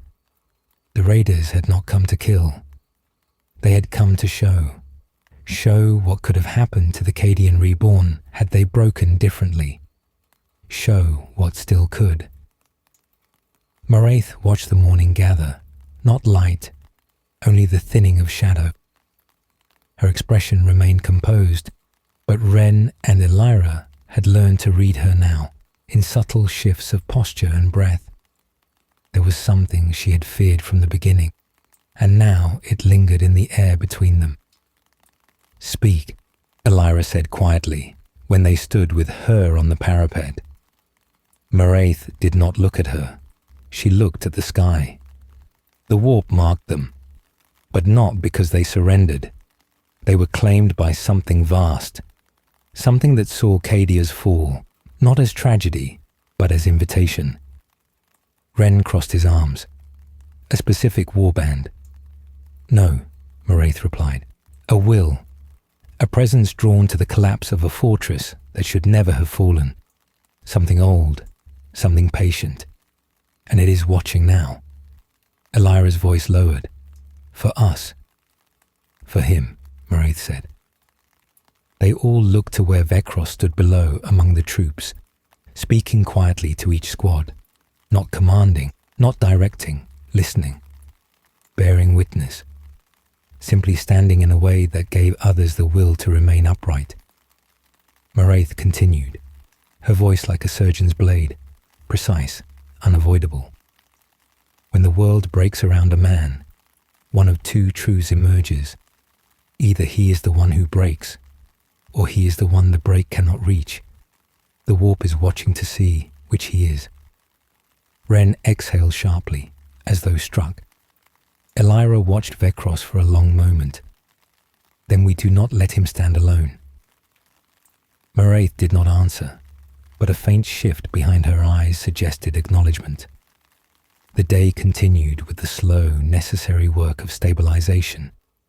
Repairs to defense emplacements, ration distribution, treatment of shell shock. Yet even in motion, something coiled beneath every task. The soldiers acted with precision, but not certainty. A question lingered in every silence. What comes next? Valhalla had been saved, but salvation was never simple. Holding a world was different from keeping one, and keeping a world was nothing compared to keeping identity when the warp had taken notice. By late afternoon, a transmission came through the long-range Vox systems, distorted, intermittent, but unmistakable. A fleet signal. Not Raider, not Chaos, Imperial. Or rather, once Imperial. The designation match flickered and resolved. Cadian 103rd, 4th Company. The Iron Line. Survivors of the Phalanx Gate collapse. Elira's breath caught. They were listed among the dead. Ren frowned. If they survived, they will come to join us. Vekros said nothing. He studied the signal patterns. They were steady. Too steady. Moraith watched him. "You know," she said. "Yes," Vekros replied. Not all who survived the fall of a world remained whole. Orders were issued. The fleet was to be met at the edge of Valhara's orbit. Vekros did not send a welcoming escort. He sent a reconnaissance formation of fast attack frigates and astropathic screening. The return transmission was polite, respectful, disciplined. Every word correct, every tone perfect. Too perfect. They met above the planet, their ships gliding into formation with geometric precision. The hulls bore Cadian colors. The banners bore Cadian icons. The faces behind the view screen bore Cadian discipline. But there was something missing. Breath. Their eyes did not blink at the right moments. Their hands did not rest when idle. Their posture did not shift with fatigue. They were not broken. They were untouched. Elira whispered. No one from Cadia came through untouched. Then the truth settled like dust. These soldiers had not survived the breaking. They had never been allowed to break at all. The warp had preserved them, not warped them, not twisted them, but frozen them in the moment before grief. A perfect Cadian line, unliving discipline, identity preserved without memory. Ren stepped back from the hololith, muttering, "Emperor, protect." Maraith's voice was nearly a whisper. "This is the other reflection, the other answer to the wound. Not surrender, not despair." Vekros finished for her. Obedience without grief. The fleet commander of the Iron Line hailed them. The image flickered into view. A man in full dress protocol armor, untouched, immaculate, pristine. His voice was calm. "Lord General Sarian Vekros, the Iron Line stands ready to join your crusade. We carry no refugees, no wounded, no hunger, no doubt. We are Cadia, as it was meant to be." Silence stretched. Vekros stepped forward. "To be Cadia is to endure loss," he said. The commander did not blink. To be Cadia is to endure without needing to feel it. The words did not hold comfort. They held finality. Elira's breath shook once. Ren reached for his sidearm only to stop halfway, not because he doubted the threat, but because he did not know what to name it. Maraith watched Vekros. This choice was not strategy, it was identity. The Iron Line was not the enemy, they were the mirror. Vekros spoke carefully, his voice quiet. "You are not Cadia. You are Cadia without pain, and without pain, you cannot stand the wall." The commander tilted his head slightly, as though Vekros were an equation being re-evaluated. Pain breaks armies. Pain weakens leadership. Pain spreads. We have removed it. We are what Cadia could have been, should have been, would have been, had it not loved too much. Vekros closed his eyes for a breath. When he opened them, there was no wavering.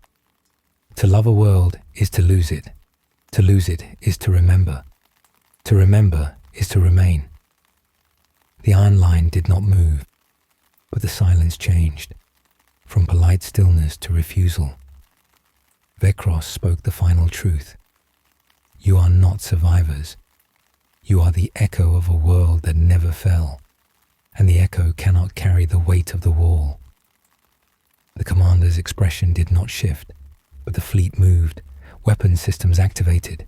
No battle cry, no chant, no rage, just precision, perfect, empty precision. Elira whispered, "They're going to make us prove what we are." Vekros answered without hesitation, "We already have." The fleet engagement ignited above Valhalla. Not like war, like two memories colliding. The opening moments of the engagement above Valhalla did not feel like war. They felt like a memory tearing itself apart.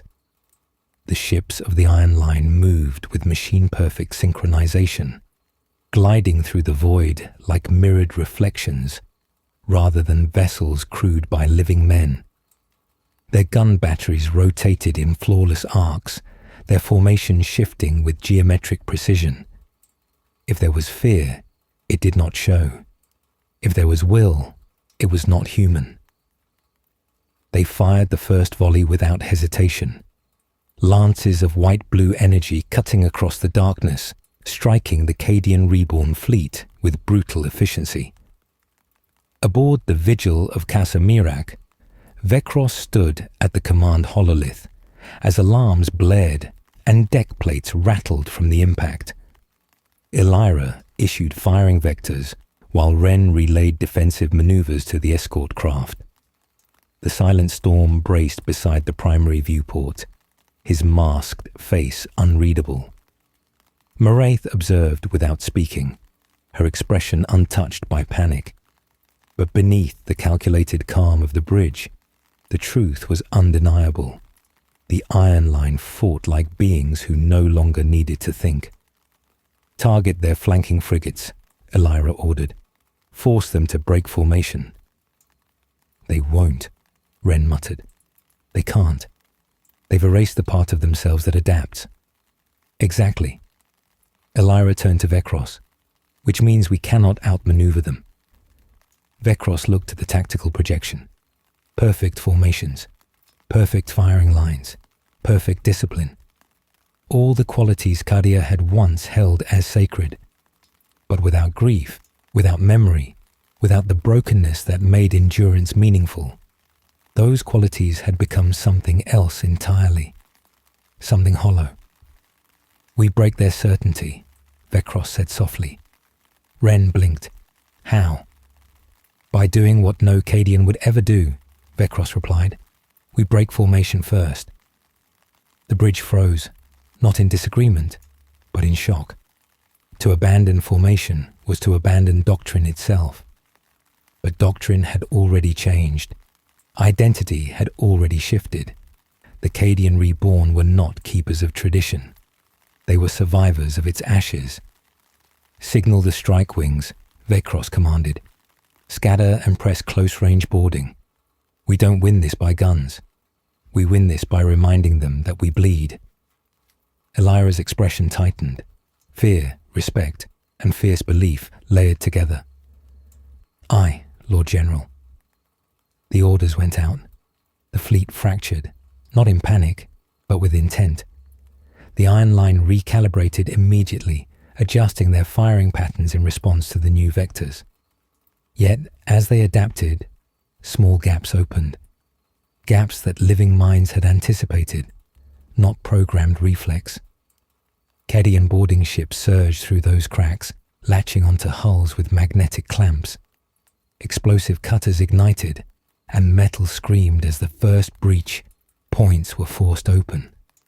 Aboard one such boarding craft, the Silent Storm moved first. When the seal burst and the corridor beyond opened, he was through before the smoke cleared. The Iron Line soldiers inside turned as one. Helmets identical, postures uniform, weapons raised in perfect synchrony. Their eyes behind their visors were clear, unclouded, untouched. They looked like Cadians. They moved like Cadians. But when the Silent Storm struck the first of them, blade cutting cleanly through armor and into the body beneath, there was no cry, no gasp, no sound of pain. The soldier simply collapsed, as though the body had only been a vessel waiting to be dismissed. The Cadian reborn who followed him hesitated, not from fear, but from grief. The enemy in front of them was not corrupted, not monstrous, only emptied. Vekros arrived with the second wave, bolter in hand. His voice cut through the paralysis, sharp and grounding. "They are not what we are. They are what we refuse to become." The line of hesitation broke. The boarding corridors became close-quarters combat in its truest form.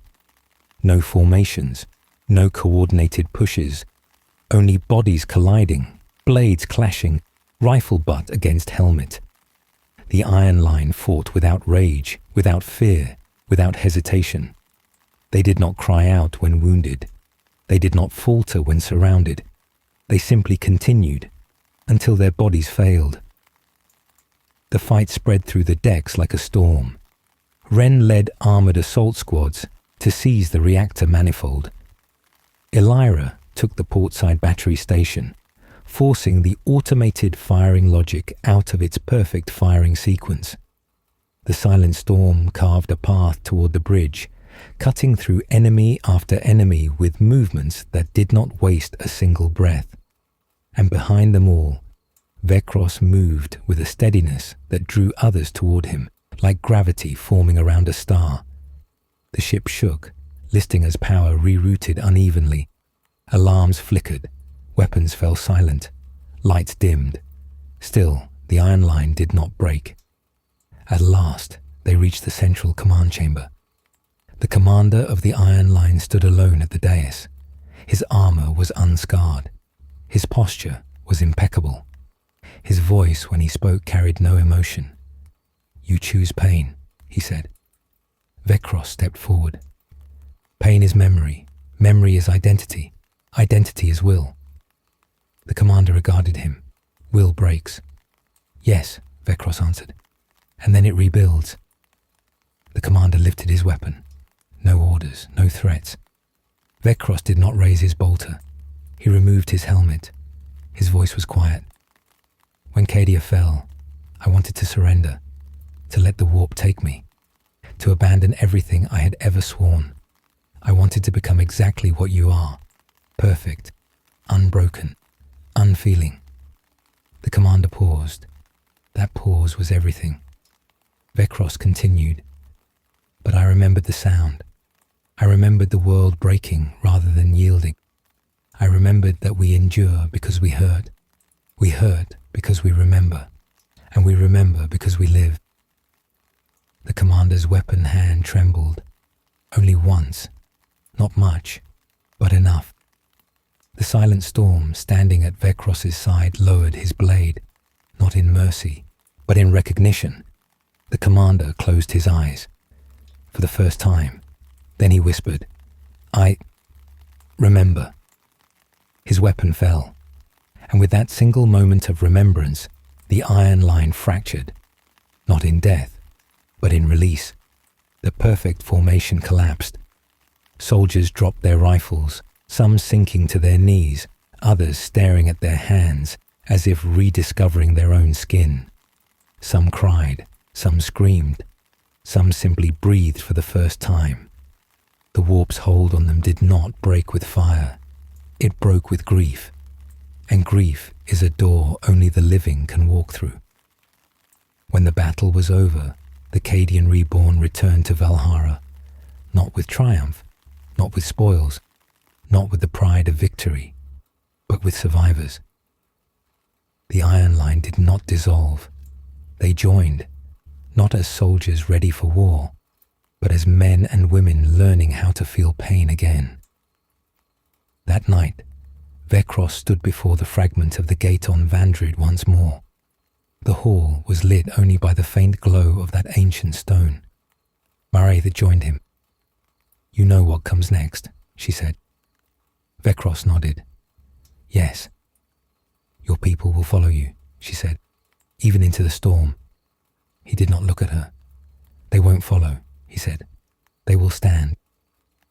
He placed his hand on the fragment, its warmth like a heartbeat. The crusade was no longer survival. It was becoming purpose. A throne was rising, not one of power, one of memory. And memory is the only thing the warp fears. The days that followed the breaking of the Iron Line did not feel like victory. They felt like aftermath. The corridors of Vandrid's fortress hummed with quiet movement. Engineers reinforcing supply depots, medici tending to new arrivals, officers redrawing logistics grids to support a force now nearly doubled in size. Yet, beneath the surface of functional order, something deeper stirred. The arrival of the Iron Line survivors had shifted more than troop strength. It had shifted possibility. Some of them integrated quickly, their memories returning in fractured pieces. Sensations of drill yards under Cadian suns, laughter shared in barracks long destroyed, the weight of formation marches across stone battlements. Others struggled. There were moments when they stood in the middle of a corridor and simply froze, as if reality no longer aligned with the world they remembered. Still others sat in silence, staring at walls as though waiting for something to collapse. Vekros did not avoid them. He visited their gatherings, listened to their halting memories, spoke when words were needed, and remained silent when silence meant more. He understood that what had been returned to them was not joy. It was pain. Pain that affirmed identity. Pain that built will. Yet something else began to form as well. A question. One spoken rarely, but felt often. If the warp had preserved part of Cadia without grief, and the Cadian reborn lived by grief made purpose, then what would unify these two halves before the next breaking came? Elira sensed the tension first, not in words, but in training yards. Drills that once flowed seamlessly now revealed subtle fractures. The Iron Line moved with precision, while the Cadian reborn moved with instinct. One side was unyielding structure, the other unbreakable adaptation. They respected each other, but did not yet understand each other. And misunderstanding is where cracks begin. Ren approached Vekros privately after observing a near confrontation. Nothing spoken, nothing violent, but a silence that had edges. "They're both Cadian," Ren said, "but the shape of that word is different for each." "It must become one shape," Vekros answered. "And what shape will that be?" Ren asked quietly. Vekros did not answer, because he did not yet know, because he could not force unity. It had to be chosen, not commanded. Maraith entered the hall as though summoned by thought. She walked with the stillness of someone who saw fractures forming before they widened. Her presence was steady, as it always was, but today it carried something sharper. "There is another matter," she said. Vekros turned. "Speak." Maraith studied him, not with calculation, but with something like certainty forming into clarity. "There are worlds sending signals now, worlds that remember Cadia and do not know where to turn. Shrine worlds built in the image of imperial martyrdom. Fortress worlds once modelled after your training doctrines. Mining colonies whose sons and daughters once marched to your regiments." Ren leaned forward. "They seek allegiance?" "No," Maraith said. "They seek permission." Elira joined them, crossing her arms. "Permission for what?" "To choose a leader," Maraith answered. Silence settled like snowfall, soft but unavoidable. Vekros exhaled slowly. "I am not a monarch. I did not claim a throne." "No," Maraith said. "You did not. But a throne is already being shaped around you. The soldiers look to you not because of command, but because you endure. And endurance in a broken age becomes something larger than authority. It becomes myth." Ren spoke carefully. "They want a figure to unify around, someone to define who we are becoming. Without that, every world we save will form its own identity. An identity without cohesion fractures into warlordism." Elira's voice was quiet but unwavering. "If you refuse to lead, someone else will. And they will not lead with grief. They will lead with hunger." The weight of their words did not come from ambition. It came from necessity. Vekros walked the hall for a long moment, the fragment of the gate glowing softly in the dim light. It pulsed like a low heartbeat, steady, slow, unbroken. The symbol of endurance. The memory of a world that chose to break rather than yield. He placed one hand on the stone. Elira and Ren watched him, not expectantly, but faithfully. Maraith observed without expression, but her silence felt like agreement. Vekros spoke, quiet, but with a resonance that felt deeper than voice. "I will not be a king." No one reacted, because they felt there was more. "I will not rule. I will not command loyalty by right. I will not speak with authority drawn from banners, titles, or the myth of divinity. If I lead, it will not be through fear or glory. It will be because we remember, all of us, not just me." Elira nodded, slow and firm. "Then what will you be?" Vekros closed his eyes. When he opened them, there was clarity, not ambition, not dread. Acceptance. "I will be the reminder." Ren bowed his head, not in submission, in understanding. Maraith allowed the smallest trace of something like relief to appear in her eyes. "Then the crusade has its heart." Even as she spoke, alarms pulsed through the fortress, not the sharp cadence of attack, the low, rising tone of a warp surge. The air trembled, the lights flickered. The astropaths cried out in unison across the ship decks and fortress floors, their voices rising in tones human throats should not make. The warp was not breaching, but it was touching, brushing the edges of reality like a hand sliding across a door it did not yet intend to open.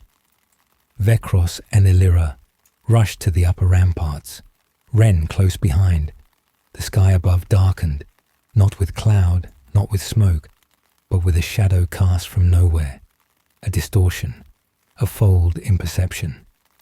The horizon rippled as though the world were underwater. The silent storm was already there, blade drawn, though there was no enemy to strike. His stance was not defensive.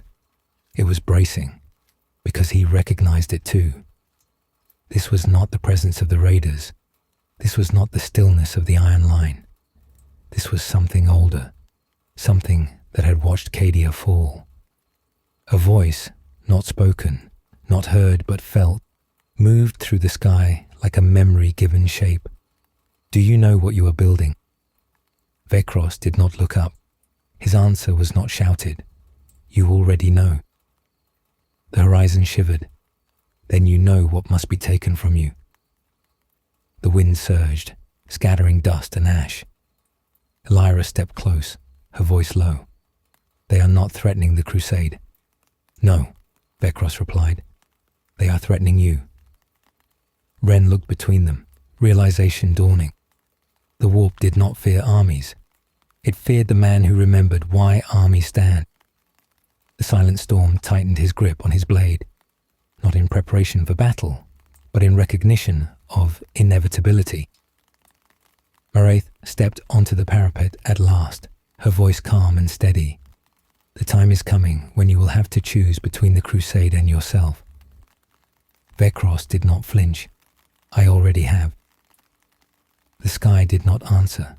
The distortion faded, but everyone watching knew. The next test would not come from beyond the walls. It would come from within them.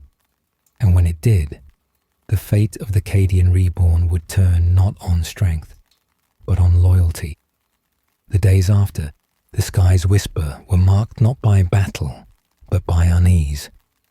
The soldiers of the Cadian reborn drilled as they always had, their movements sharp, their steps in rhythm, the echo of boots on stone carrying the old cadence of a world that no longer existed. But beneath that rhythm lay something fractured. Eyes lingered too long on shadows. Words were chosen carefully. Silences grew heavier, not out of fear of the enemy beyond the walls, but of something stirring inside them. The warp did not need to break armies with force. It only needed to ask the right question. Who are you now? Vekros moved through the training grounds without announcement or escort. The soldiers did not stop for him. He did not want them to. He watched them spar, assemble field weapons, march the perimeter lines. Their discipline was intact. Their resolve was visible. But something else lived behind their eyes. Something that had not existed before the Iron Line and the Black Sun. They were beginning to believe in him, not as commander, as symbol. Elira joined him near the west drill courts, her expression unreadable. The wind carried the metallic tang of spent lacels and the faint scent of scorched dirt. She watched a squad perform a breach maneuver, efficient, clean, relentless. They follow you without question now, she said. Vekros nodded. And that is the danger. Elira turned to him. You think loyalty is dangerous? No, he said. I think unquestioning loyalty is how worlds fall. Elira exhaled, understanding. Cadia had never been built on blind devotion. It had been built on understanding duty even when it hurt. Vekros knew that if the soldiers began to follow him instead of the purpose, everything they were building would rot from the inside. And yet, purpose had begun to shape itself around him, not chosen, not claimed, given. Ren approached them, his expression serious.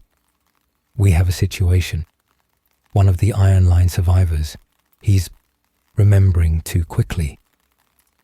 Vekros followed him through the lower barracks corridors, where the Iron Line survivors slept in rows of neatly made cots. The air held the quiet tension of men relearning how to be alive. Some stared at the ceiling. Others sat with hands clasped, as though praying to a god they were not certain they believed in. The soldier Ren referred to sat alone at the end of the hall, a young man, barely older than the recruits trained in Cadia's casas before the fall. His hands trembled violently. His breathing struck in shallow bursts. Vekros approached slowly. The young man looked up, and his eyes were filled with grief so raw it had not yet found form. "I remember," he said. His voice cracked. "I remember the ground shaking. I remember the sky breaking. I remember my brother holding my hand and telling me to run. I ran. I ran. I ran while the world died behind me." Elira knelt beside him, her hand steady on his arm. "You survived." The soldier shook his head. Tears blurred his gaze. "No, I left him. I left him to die." Vekros crouched before him, not as a commander, but as another man who had also run from a world collapsing. "You did not leave him to die," Vekros said. "You lived, and because you lived, he is not forgotten." The young man sobbed, a small broken sound swallowed quickly by discipline and instinct, but it was heard. Others in the barracks shifted, breathed differently, looked down or looked inward. Grief was not weakness here. It was memory returning. But grief was also flammable. Too much, and it broke the mind. Moraith appeared at the barracks entrance without announcing herself. Her eyes scanned the room, not unkind, but unblinking. She said nothing aloud, but her gaze found Vekros, and he understood. The warp was not done testing him, or them. That night, the War Council gathered in the command sanctum. The hololith flickered with newly received astropathic transmissions. Imperial distress calls, planetary surrender orders, fragmented reports of cult uprisings along warp rifts still widening from Cadia's death. But one signal repeated more than the others. A world called Halcyon Reach, a fortress world built in Cadia's image, its commanders begging for reinforcement, its defenses fracturing, its people refusing evacuation. A world dying by choice to stand as Cadia once had stood. Elira spoke first. "They are doing what we did, holding because they cannot imagine surrender." Ren paced along the edge of the hololith. "If we reinforce them, we may stabilize the sector. If we do not, Halcyon will fall, and everything around it will fall with it." Moraith leaned forward slightly, her voice low. "But if we go, we stretch ourselves thin. And if we stretch too far, we become vulnerable. And the warp knows exactly when to strike." The room fell quiet. Then Vekros spoke. "We cannot save every world." Ren's jaw tightened. Elira closed her eyes. Moraith watched him with quiet precision. "But," Vekros continued, "we can save the worlds that become memory. Halcyon is not merely a fortress, it is a symbol. If Halcyon falls, every world that once looked to Cadia will fall with it." Ren nodded slowly. "Then we go." But Moraith did not look convinced. She stepped closer to Vekros. Not confrontational, not challenging, but unbearably direct. "Then you must choose how to lead them," she said, "as a man who remembers his world, or as the icon they now shape you into." His breath slowed. She continued, "If you lead them as a symbol, they will follow you into fire without question. They will die because you tell them to. They will not hesitate. They will not doubt, and they will not learn." Her next words were a blade. "But if you lead them as a man, flawed, grieving, real, some will break, some will doubt, some will question your choices, and that will mean you are not infallible." Her gaze held his. "And if you are not infallible, you are not untouchable." Elira spoke, quiet but steady. "She is telling you that being human will cost you authority." Moraith did not correct her. Vekros did not look away. "Then I will pay that cost," he said. Ren exhaled, relieved. Elira bowed her head, not in obedience, but in respect.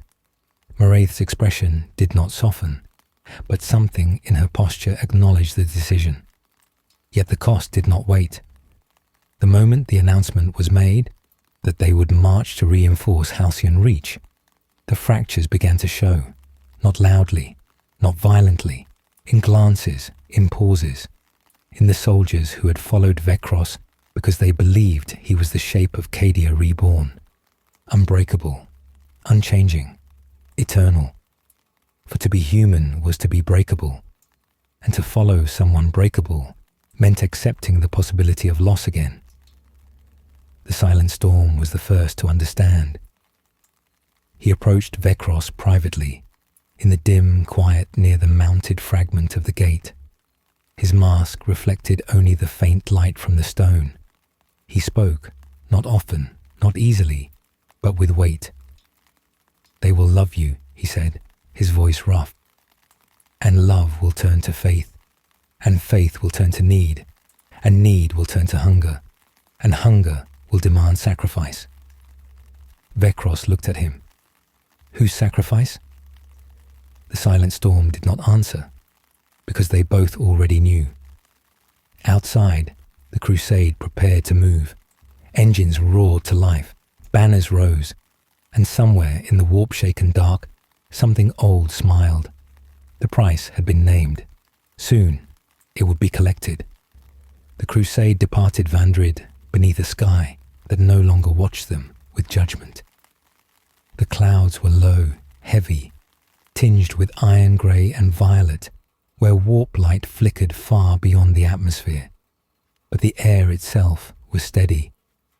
The engines of troop transports, gunships, and war frigates roared in echoing unison across the valley floor, shaking dust from the stone walls of the fortress.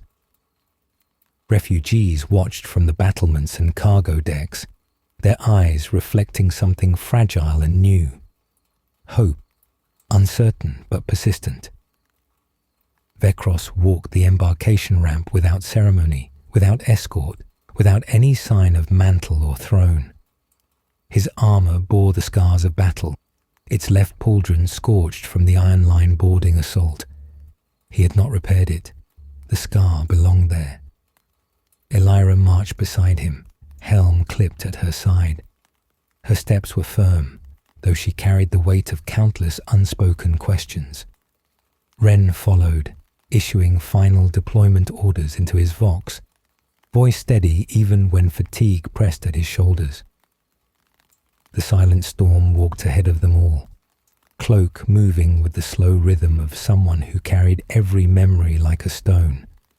The fleet launched, warp engines engaged, and reality folded around them. Warp travel had always been a storm, but now it felt different.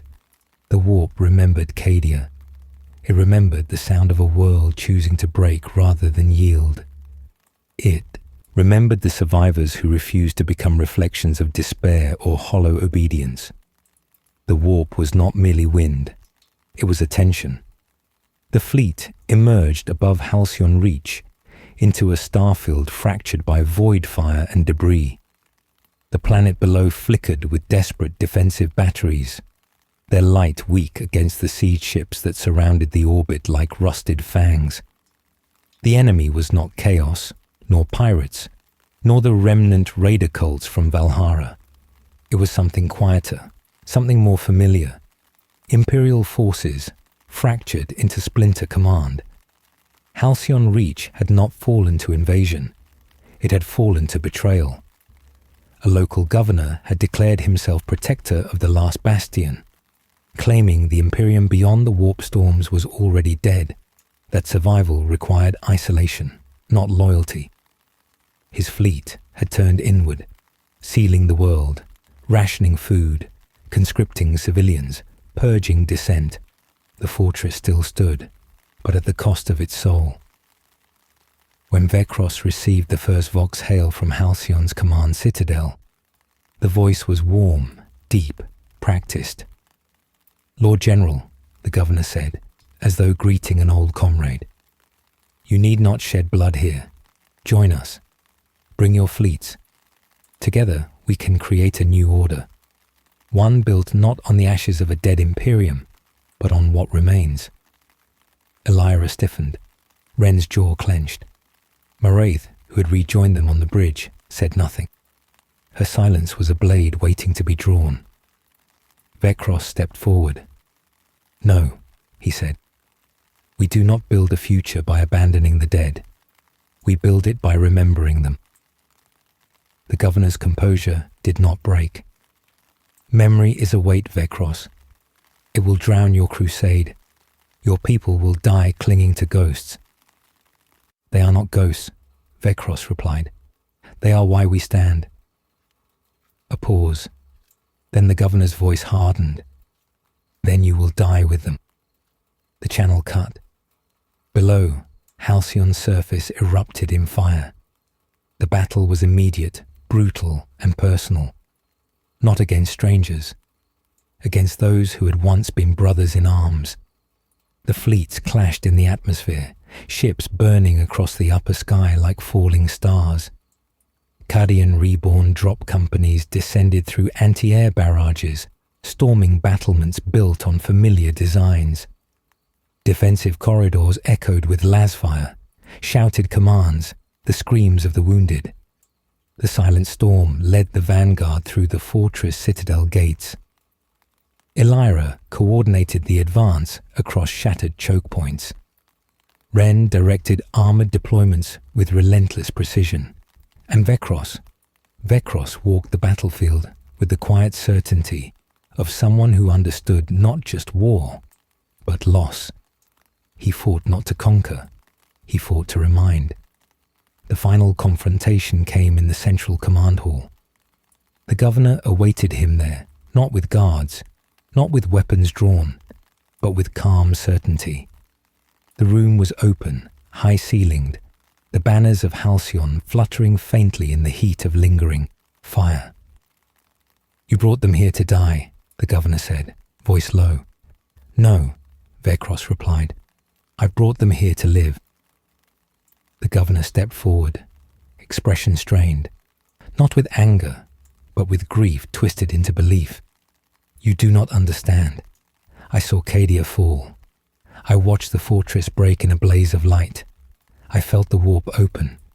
I knew in that moment the Imperium was lost. So I chose to survive. I chose to lead. I chose to build something that could endure without sacrifice. Vekros shook his head. Endurance without sacrifice is not strength. It is fear. The governor's voice cracked, the first fracture of emotion breaking through. What would you have had me do? Stand and die, because a world once did the same.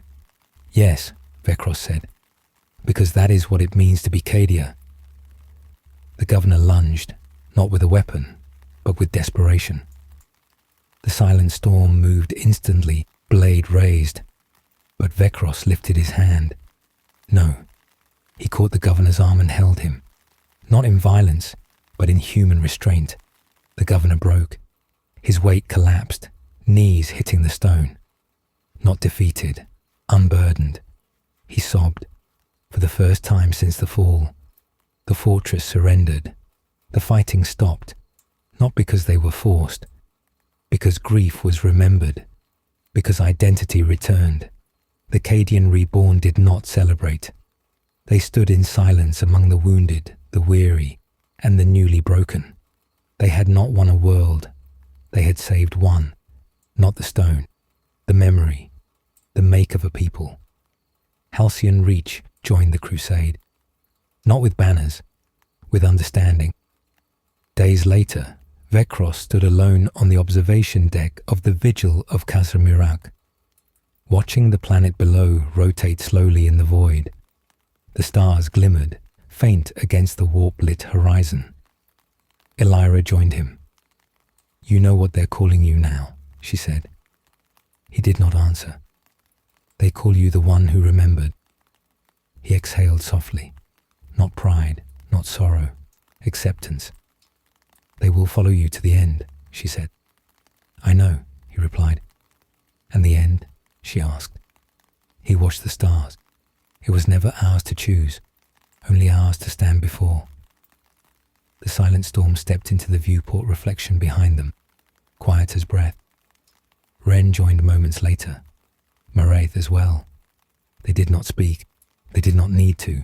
They stood, together. The dawn of a new age did not come with light. It came with endurance, and endurance was enough.